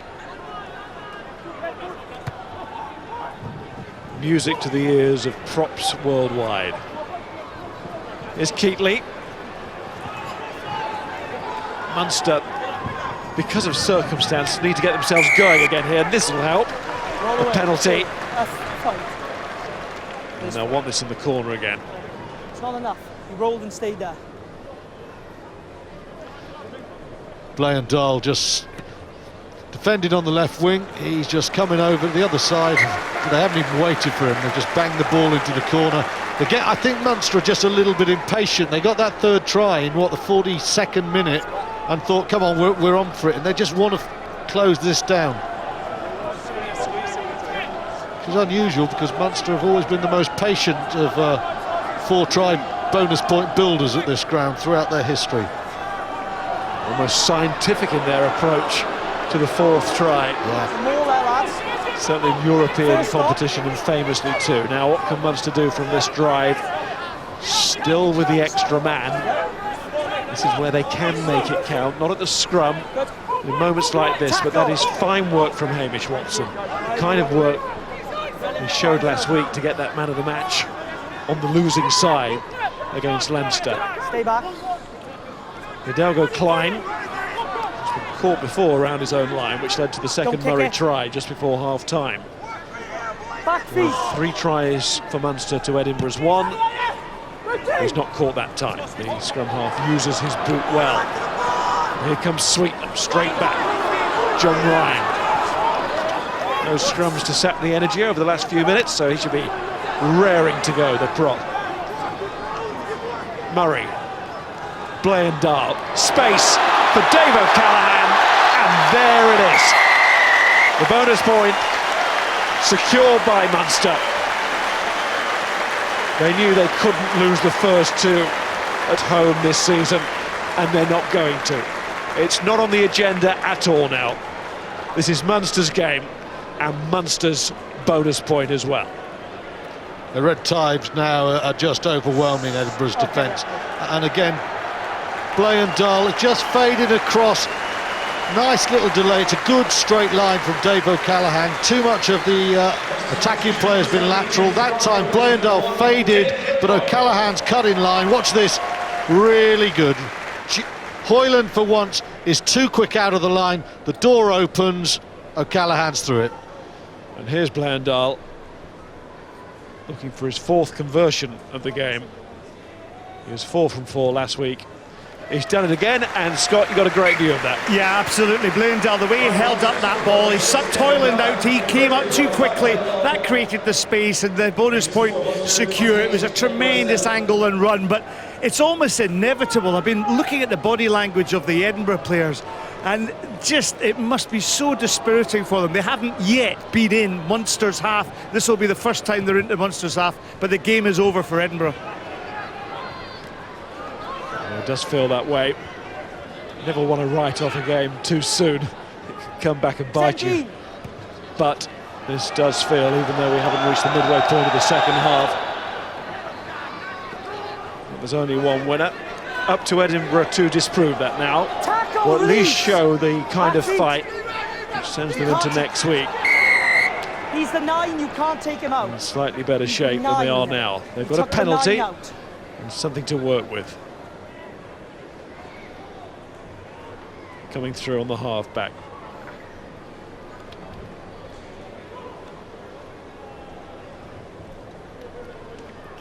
There's young Kinghorn.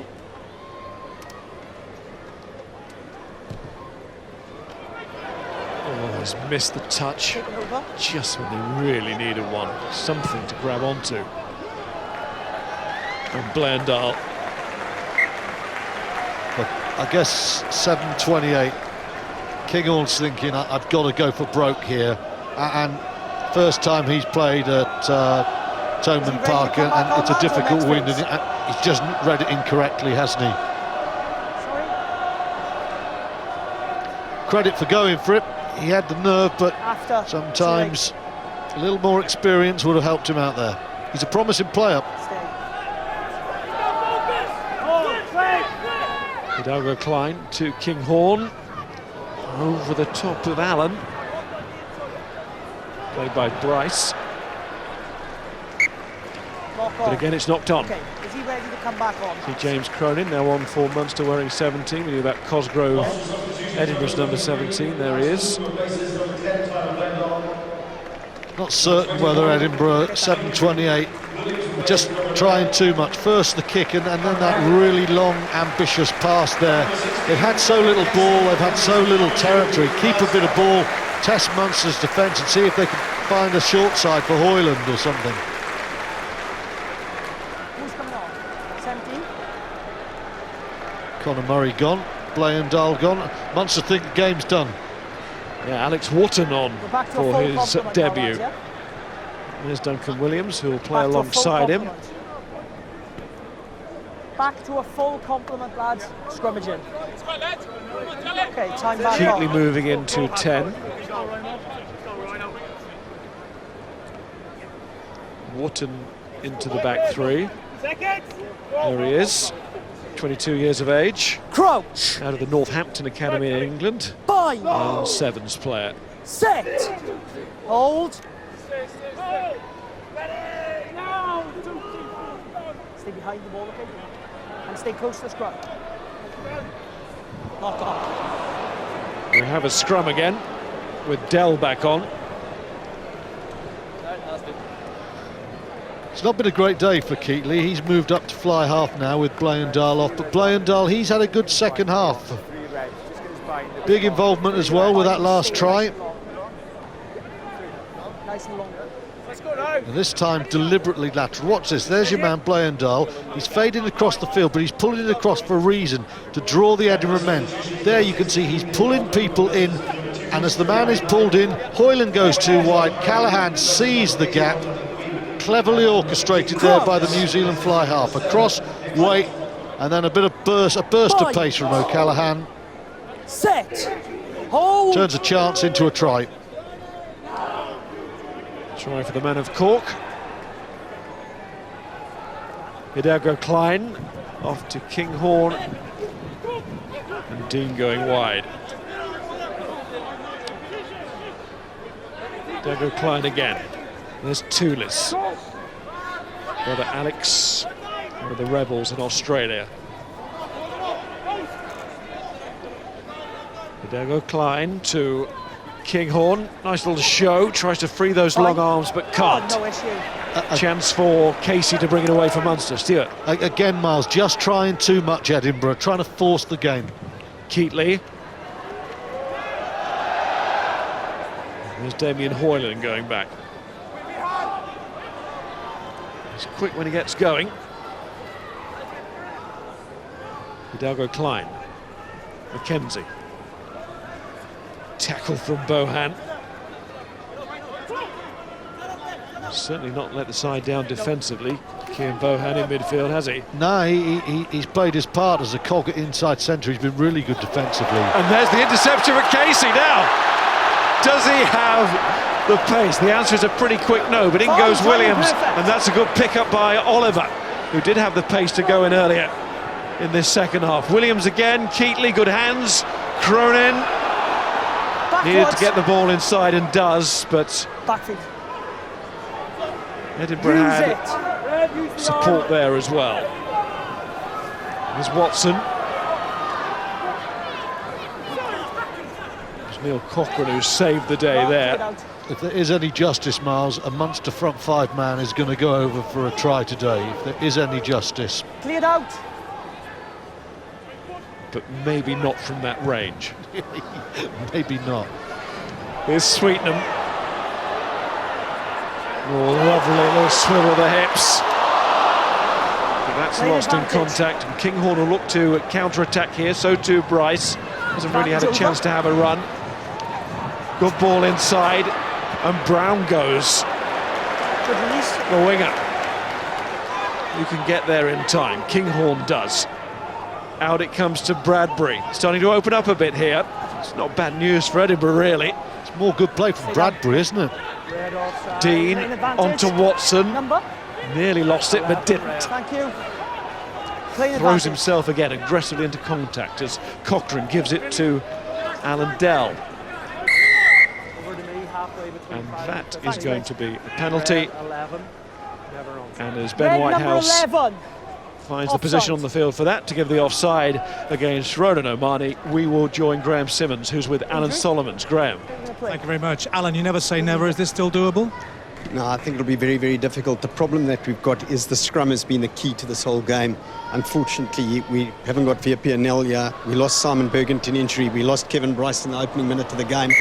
Alan Dell, hasn't played tight end since, and he's under 20 days. He's done exceptionally well, but he's 106 kilograms.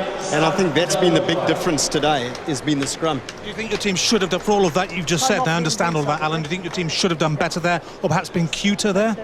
No, it's very, very difficult. I think we've done really well on our ball. We've worked out a solution on our ball. We've struck for the ball, and we've done well, but on opposition ball, there's very little you can do. What do you want to see from your team now, Alan, in the last 20 minutes of the game?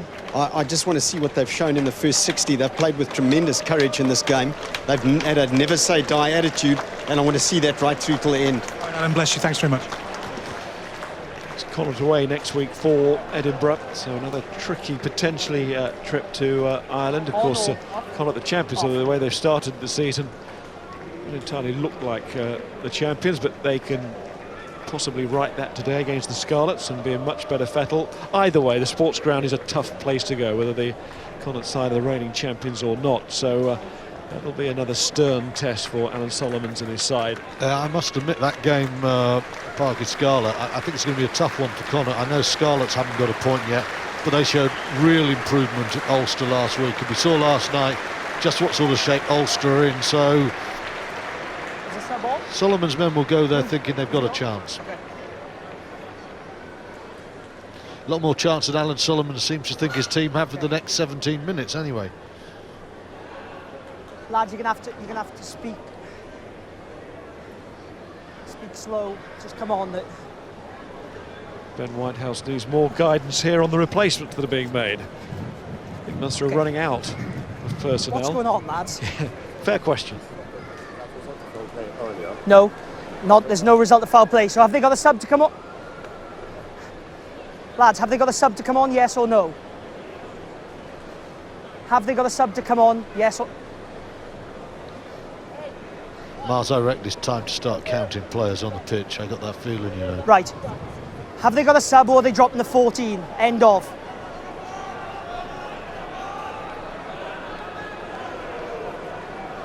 Yep. Stephen Archer is on. Galloping. Well, he looks keen now. Didn't look so keen a moment ago. Oh, might as well. As Alan Solomon says, the game is all but done, if not done. Sean Kennedy now on for Edinburgh at scrum half. There he is. 12 red offside. Is that There off is the line Watson. out? That's off the line out, correct.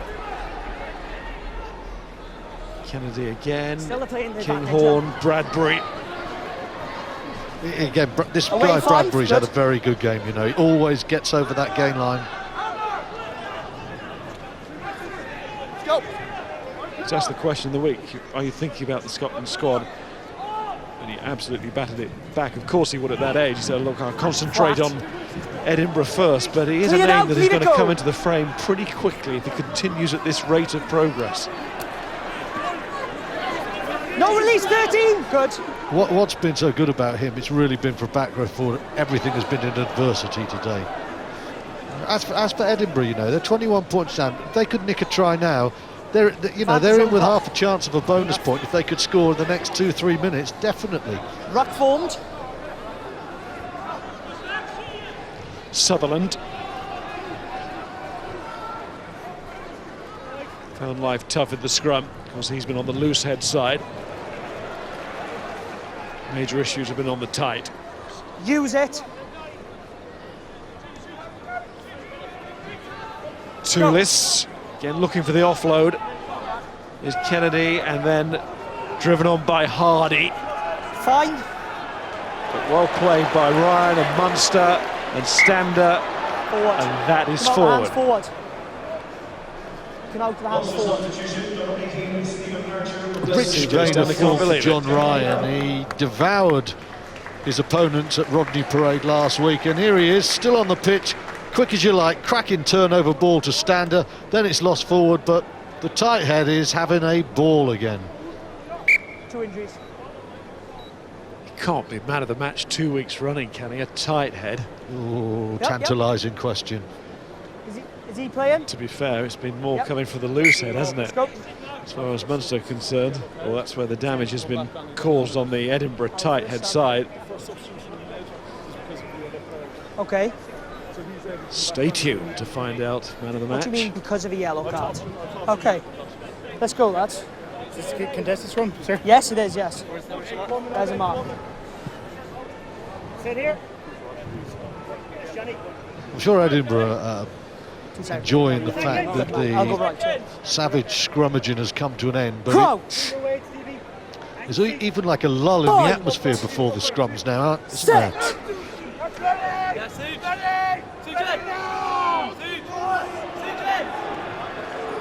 On it comes again, and Bradbury goes again in adversity. It was Kennedy, and the support is good here. Finding 1 or 2 holes. Hardy pushed on by Watson. Away, Reds! Edinburgh fighting first of all for a losing bonus point Reds here. away! Good man. That is probably the summit of their ambitions, but stay back. They could leave with something considering the way the game has gone. And Hardy puts it down. That puts him in with a sniff. You know, there's 14 minutes to go.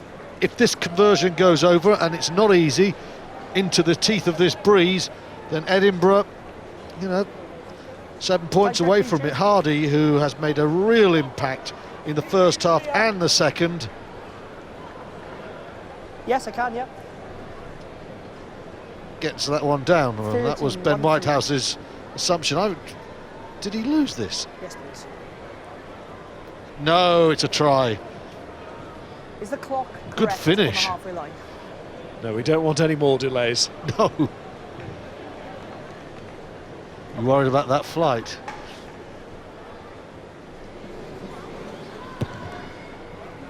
Good kick, keeps the game alive in terms of at least a bonus point, Dream. It's not the biggest man, but he is strong, isn't he? Really strong. I may say not biggest in terms of height. And those muscles can pack a punch. Even John Ryan can't stop him. That's the mark of the man.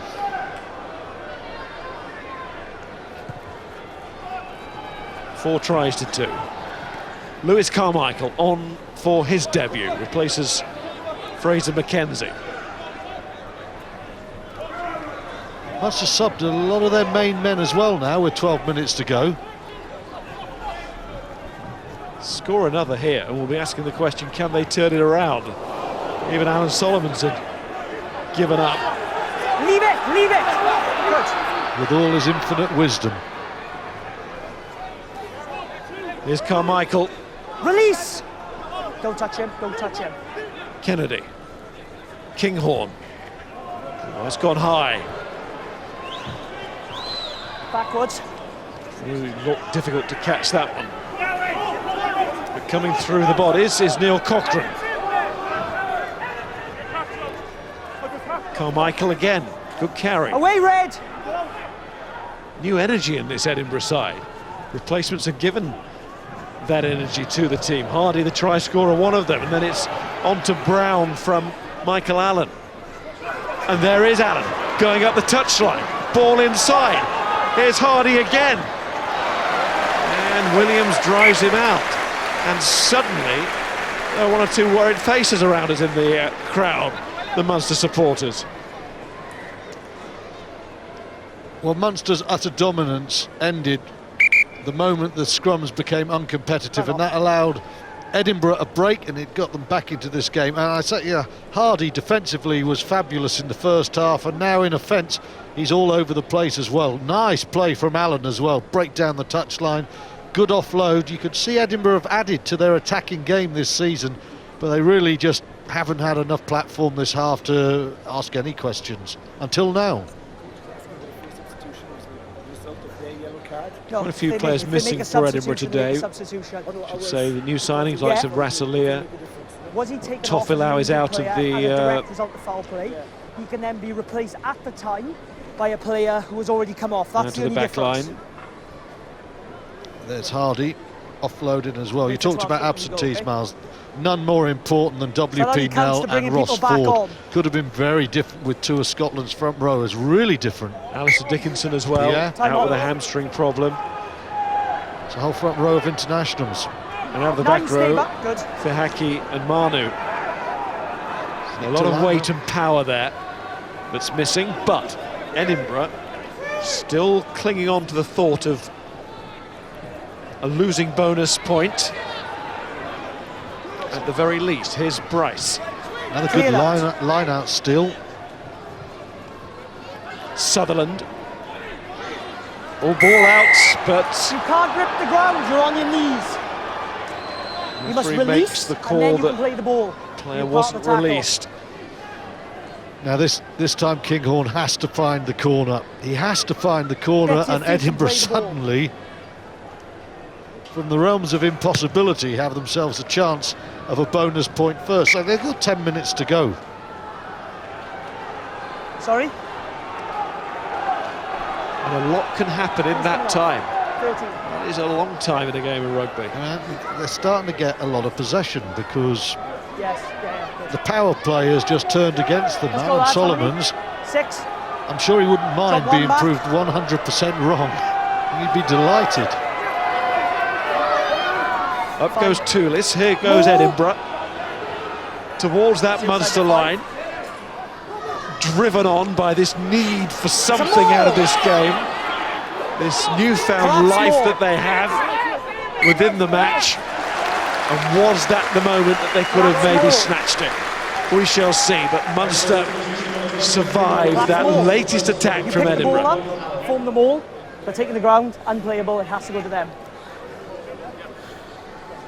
All very frenetic, that drive, wasn't it? From here. Didn't build a nice long line with the ball to the back. They always gave Munster a chance to get in there. There you can see Watson with it. New maul over here. So, yeah. Spinning around, good defensive work from Munster in the end. Conor Oliver, try scorer, plays a mean defensive part here, doing his job. Stander there as well. Duncan Casey. Very important defensive intervention there from Munster. Crouch. We've not lost here on this ground in 2016. Lens to the last side to win here. Last Christmas. He's actually taking his neck back first. Okay, here we go, lads. Keep our balance. Let's not lean forward. Yeah. Let's go, lads. Let's finish it. Let's go. Come on, Johnny. Let's go, John. Let's go, bro. Come on. 8 seconds. Make the start. Crouch. Bind. No. Set. Hold. Duncan Williams, who's been understudy in recent times to Conor Murray. Of course, Tommaso Leary is back at Munster these days, so it's not a given that Williams makes the match day 23. So those little battles within the game in terms of selection still to be played out. Keatley gets it away. Scholes is now on for Edinburgh, couldn't quite make it, but they will throw into the line out. Yeah, that was good rugby both sides there. Stander came off the scrum, he was lassoed by Hardy, cut off really quickly, didn't get over the game line, but Munster kept their composure, and it's a good clearance there from Keatley, who knows this breeze like few other. Munster hold. Still has repelled Edinburgh's quest for at least 1 point, which they missed out on last week, just at the end.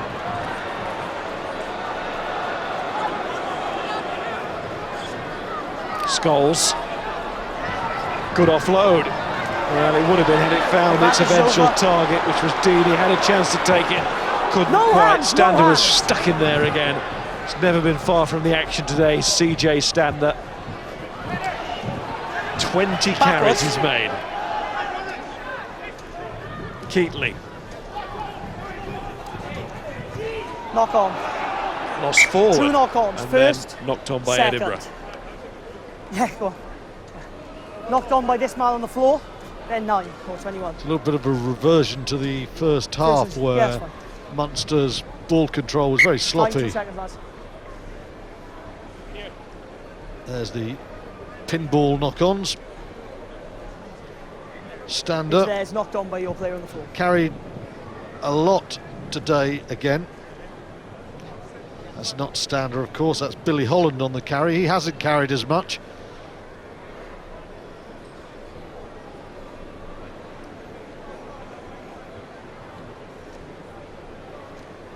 He's been good. I wouldn't say he's been the dominant personality today. Okay. It's a lot of carries, but behind that scrum for 50-odd minutes, you know, it was pretty easy to pick and go, and you would expect a lot of gain line success there.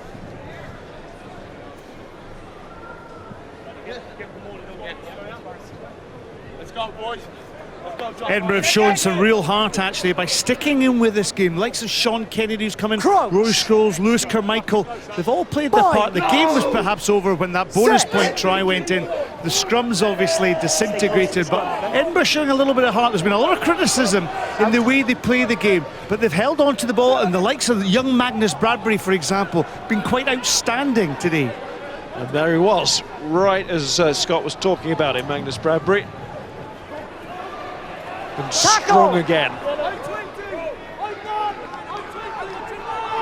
Kennedy. And goes James Cronin trying to rip away there. Along with Stephen Archer, 2 props, 2 fresh props for Munster. Here's Scholes, like Michael Allen, the man he replaced. Ex of Ulster, that's Dell, it's slapped down and then he's kicked out. It'll be Edinburgh ball. And still Edinburgh seek that 3rd try and those 7 points. Magnus Bradbury caught my eye when I watched the Edinburgh defeat against Leinster last week, and he's done the same again today. When he tackles, it's been pretty definitive. When he's carried, he's always got over that gain line. There's some cracking back rowers. Hardy has been exceptional, but Bradbury superb. Here's Kinghorn, and then Dean. Hoyland was trying to run onto it, now he's got to run back. Did well in retreat. Glenn Bryce, Kennedy, Dean, here's Carmichael. Knew where the gap was, just trying to ease himself into it before offloading. Didn't go forward, here's Bradbury again, not held, puts it back. Knock on. And then the knock-on from Kennedy. No, Yorker. Edinburgh were showing good continuity, really, even though they were at times retreating in that passage of play. The type of man of the match. I think Munster collectively, the scrum has been the area that's won it, but it has been a collective. Individually, this man, Magnus Bradbury, I think defensively and carrying, has been superb. And he is my Guinness man of the match. And at the end of this game, I'll be very interested to hear the thoughts of one Alan Quinlan, who knew a thing or two about playing blindside at this ground. And for the 2nd week running, an Edinburgh player gets the Guinness man of the match, even though he's on the losing side. Hamish Watson last week against Leinster, and Magnus Bradbury this week. Bind. Set. Sure, it'll go down well here. Hold.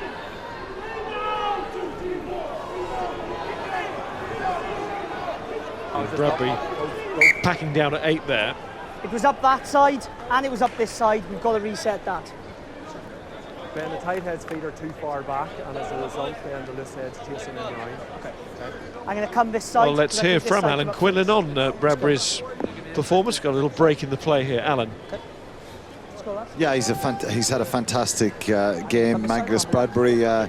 Someone I spoke to Rory about before the game, I didn't know a lot about him. He's only 21, but he's a physical specimen.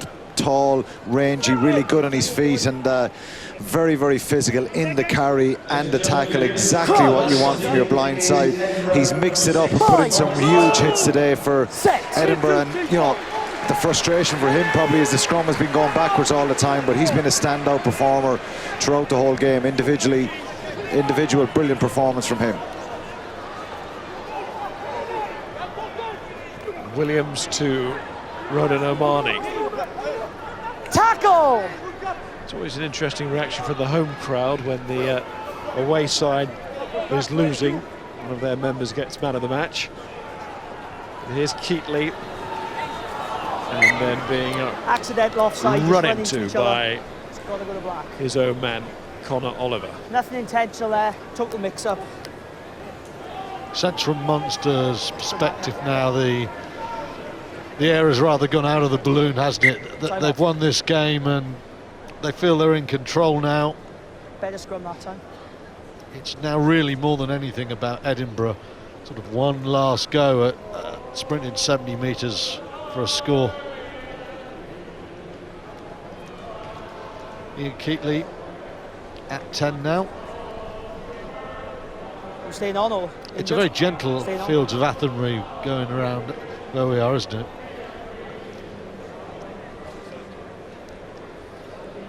In many ways, it's been a sort of gentle start for Munster to the season. They have black scrum. I'm going to say this side, Mark. Got to a position now where we can say they've won 3 from 4. Same attitude, please. But they've got to get to know the new coaching staff and exactly what they want from them. Razzie Erasmus as director of rugby, and of course Jacques Naba, who's working on the defence and other things as well. Bind. I think the results look good for Razzie and his crew, but I think the performance is going to need to pick up when they play some of the bigger guns. I think the way they're playing isn't quite enough at the moment, but at least they're starting with the wins. Yes, and many would just want those and settle with those. Backwards. This is Munster, isn't it? Yes, the ambitions are always going to be as high as they can be. Fine. There's Ryan. And it's out to Casey. Will the front row have their moment? Still not for the 22. There's Billy Holland, who's leading this side so well, that is obvious. Conor Oliver.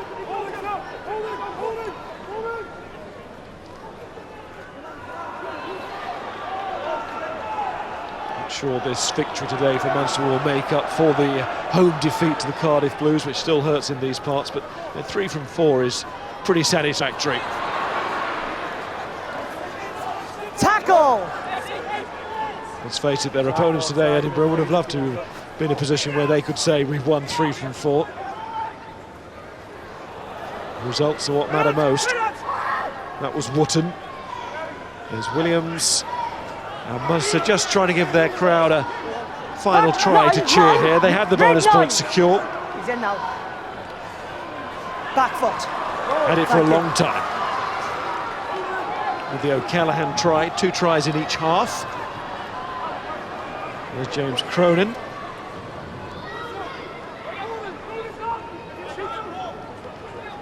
Back. Duncan Williams. O'Mahony. Good work from Edinburgh this time in defence and almost turning it over. The referee gives the penalty. Never made any effort. And Munster will need to tap and go. And Keatley realises that. Does it quickly. Cronin knocks it back. Ryan saves it. Cronin goes again. In goes Holland. Back with Wootton. Here comes O'Mahony. And they are that close. Williams again. Front row range. In Keatley. Williams. Knock on. It's knocked on. Bryce tries to bring it away. And that will bring a conclusion to proceedings. Back at Thomond Park. And Munster winning. It is 3 from 4. It's more than solid. And Munster are in a pretty good place. Munster will be happy with the 5 points from this game. This game really, it was about the scrums. When Munster were up against Edinburgh, full tilt, the scrum was dominant. But from Edinburgh's perspective, they will think, if only we'd have had WP Nell and Rossford, what might have happened there? Munster get the points, Edinburgh will go away with their heads held high because they finished pretty well. But this was a day for scrums. Scott, what's your assessment? Yeah, you're right, Stuart. If you took the scrum out of the equation, then you have an Edinburgh team prepared to play some attacking rugby, and it may not be the most exciting game of rugby, but in the man-of-match performance of Magnus Bradbury, Hamish Watson, Christine, Damien Hoyle and young Lewis Carmichael getting game time, perhaps there are things to work on for Alan Solomons. He did talk about the good spirit there, and for Munster, for me, well, it's a work in progress for them. Rassie Erasmus is forming something here. They did dominate up front. It's been a good performance, but it's a work in progress for Munster as well. Thanks, Scott. Edinburgh have set their sights high this season. They didn't hold back pre-season, saying what they wanted to achieve, and their ambitions included winning games like these. But today, Munster were the clear and obvious winners, the right winners, and it was based on a very powerful performance up front and that scrum. And once they'd established that dominance, almost from the word go really, but as the game went on, it became so apparent and was the cornerstone of their victory here today, and a bonus point victory as well. Let's get some reaction. Graham. Miles, thank you. Billy Holland, an 80-minute game that lasted, I made it 2 hours and 10 minutes. Got any breath left? No, it's just the longest game I've ever been involved in anyway. Look, there was a couple of injuries, a few serious injuries, so look, that kind of kills the momentum of the game a little bit. It was on both sides, you know, there's not much you can do about that. Jacks won, Duncan Weir in the second half. You know, when you add on another 10-15 minutes onto the game, it really does kill momentum from both sides. Then you go to uncontested scrums. We had a lot of physicality and dominance in the scrums, and we lose that. You know, so that was a bit tough. You won, you got the bonus point, the sun's shining, is all well in the Kingdom of Munster? Yeah, it looked as, you know, we had, I think there was three fellas got their first caps today. Another fella got his first start. We ended up with a prop in the second row. I ended up number 8. You know, there's a lot of changes in there. To get the 5 points today, we'd be happy with that. The mistakes, you know, there's too many mistakes in there at the moment, which we need to eradicate. But look, we can't, I think the intent is excellent. You'd have hoped you'd have had a nudge on in the scrums today, I'm sure, Billy, but were you surprised to what extent you were dominant in that area today? Because it was a game changer, wasn't it? Look, we've worked hard in the scrums, particularly in pre-season. It's been going well. Our scrum wasn't good enough last year. It's been going well the first 4 games of the season so far. You know, I think Edinburgh also lost a few fellas at the start of the game, which made it a little bit easier for us, but it's a massive part of the game, and it's an area we need to continue to bring forward over the next couple of weeks. And as early as it is in the season, how important a win is that? I mean, your first game here at Thomond Park, had it not gone your way today, you're 2-2, now you're 3-1, suddenly things look an awful lot better. How significant a win is that today? Look, it's hugely important. Look, we need to get 4 points at home every time. It's, you know, 2 weeks ago losing in Cork just wasn't good enough. Cardiff are an excellent side, but just simply wasn't good enough. So to come here today, our first outing in Limerick of the season, and to come away with 5 points, you know, as I said, a lot of things to work on, a lot of momentum killers during the game in terms of injuries, but we'll take 5 points against a good Edinburgh side any day of the week. Get your breath back, Billy. Thanks very much. Thanks Good very man. much. Cheers, fellas. Thank you.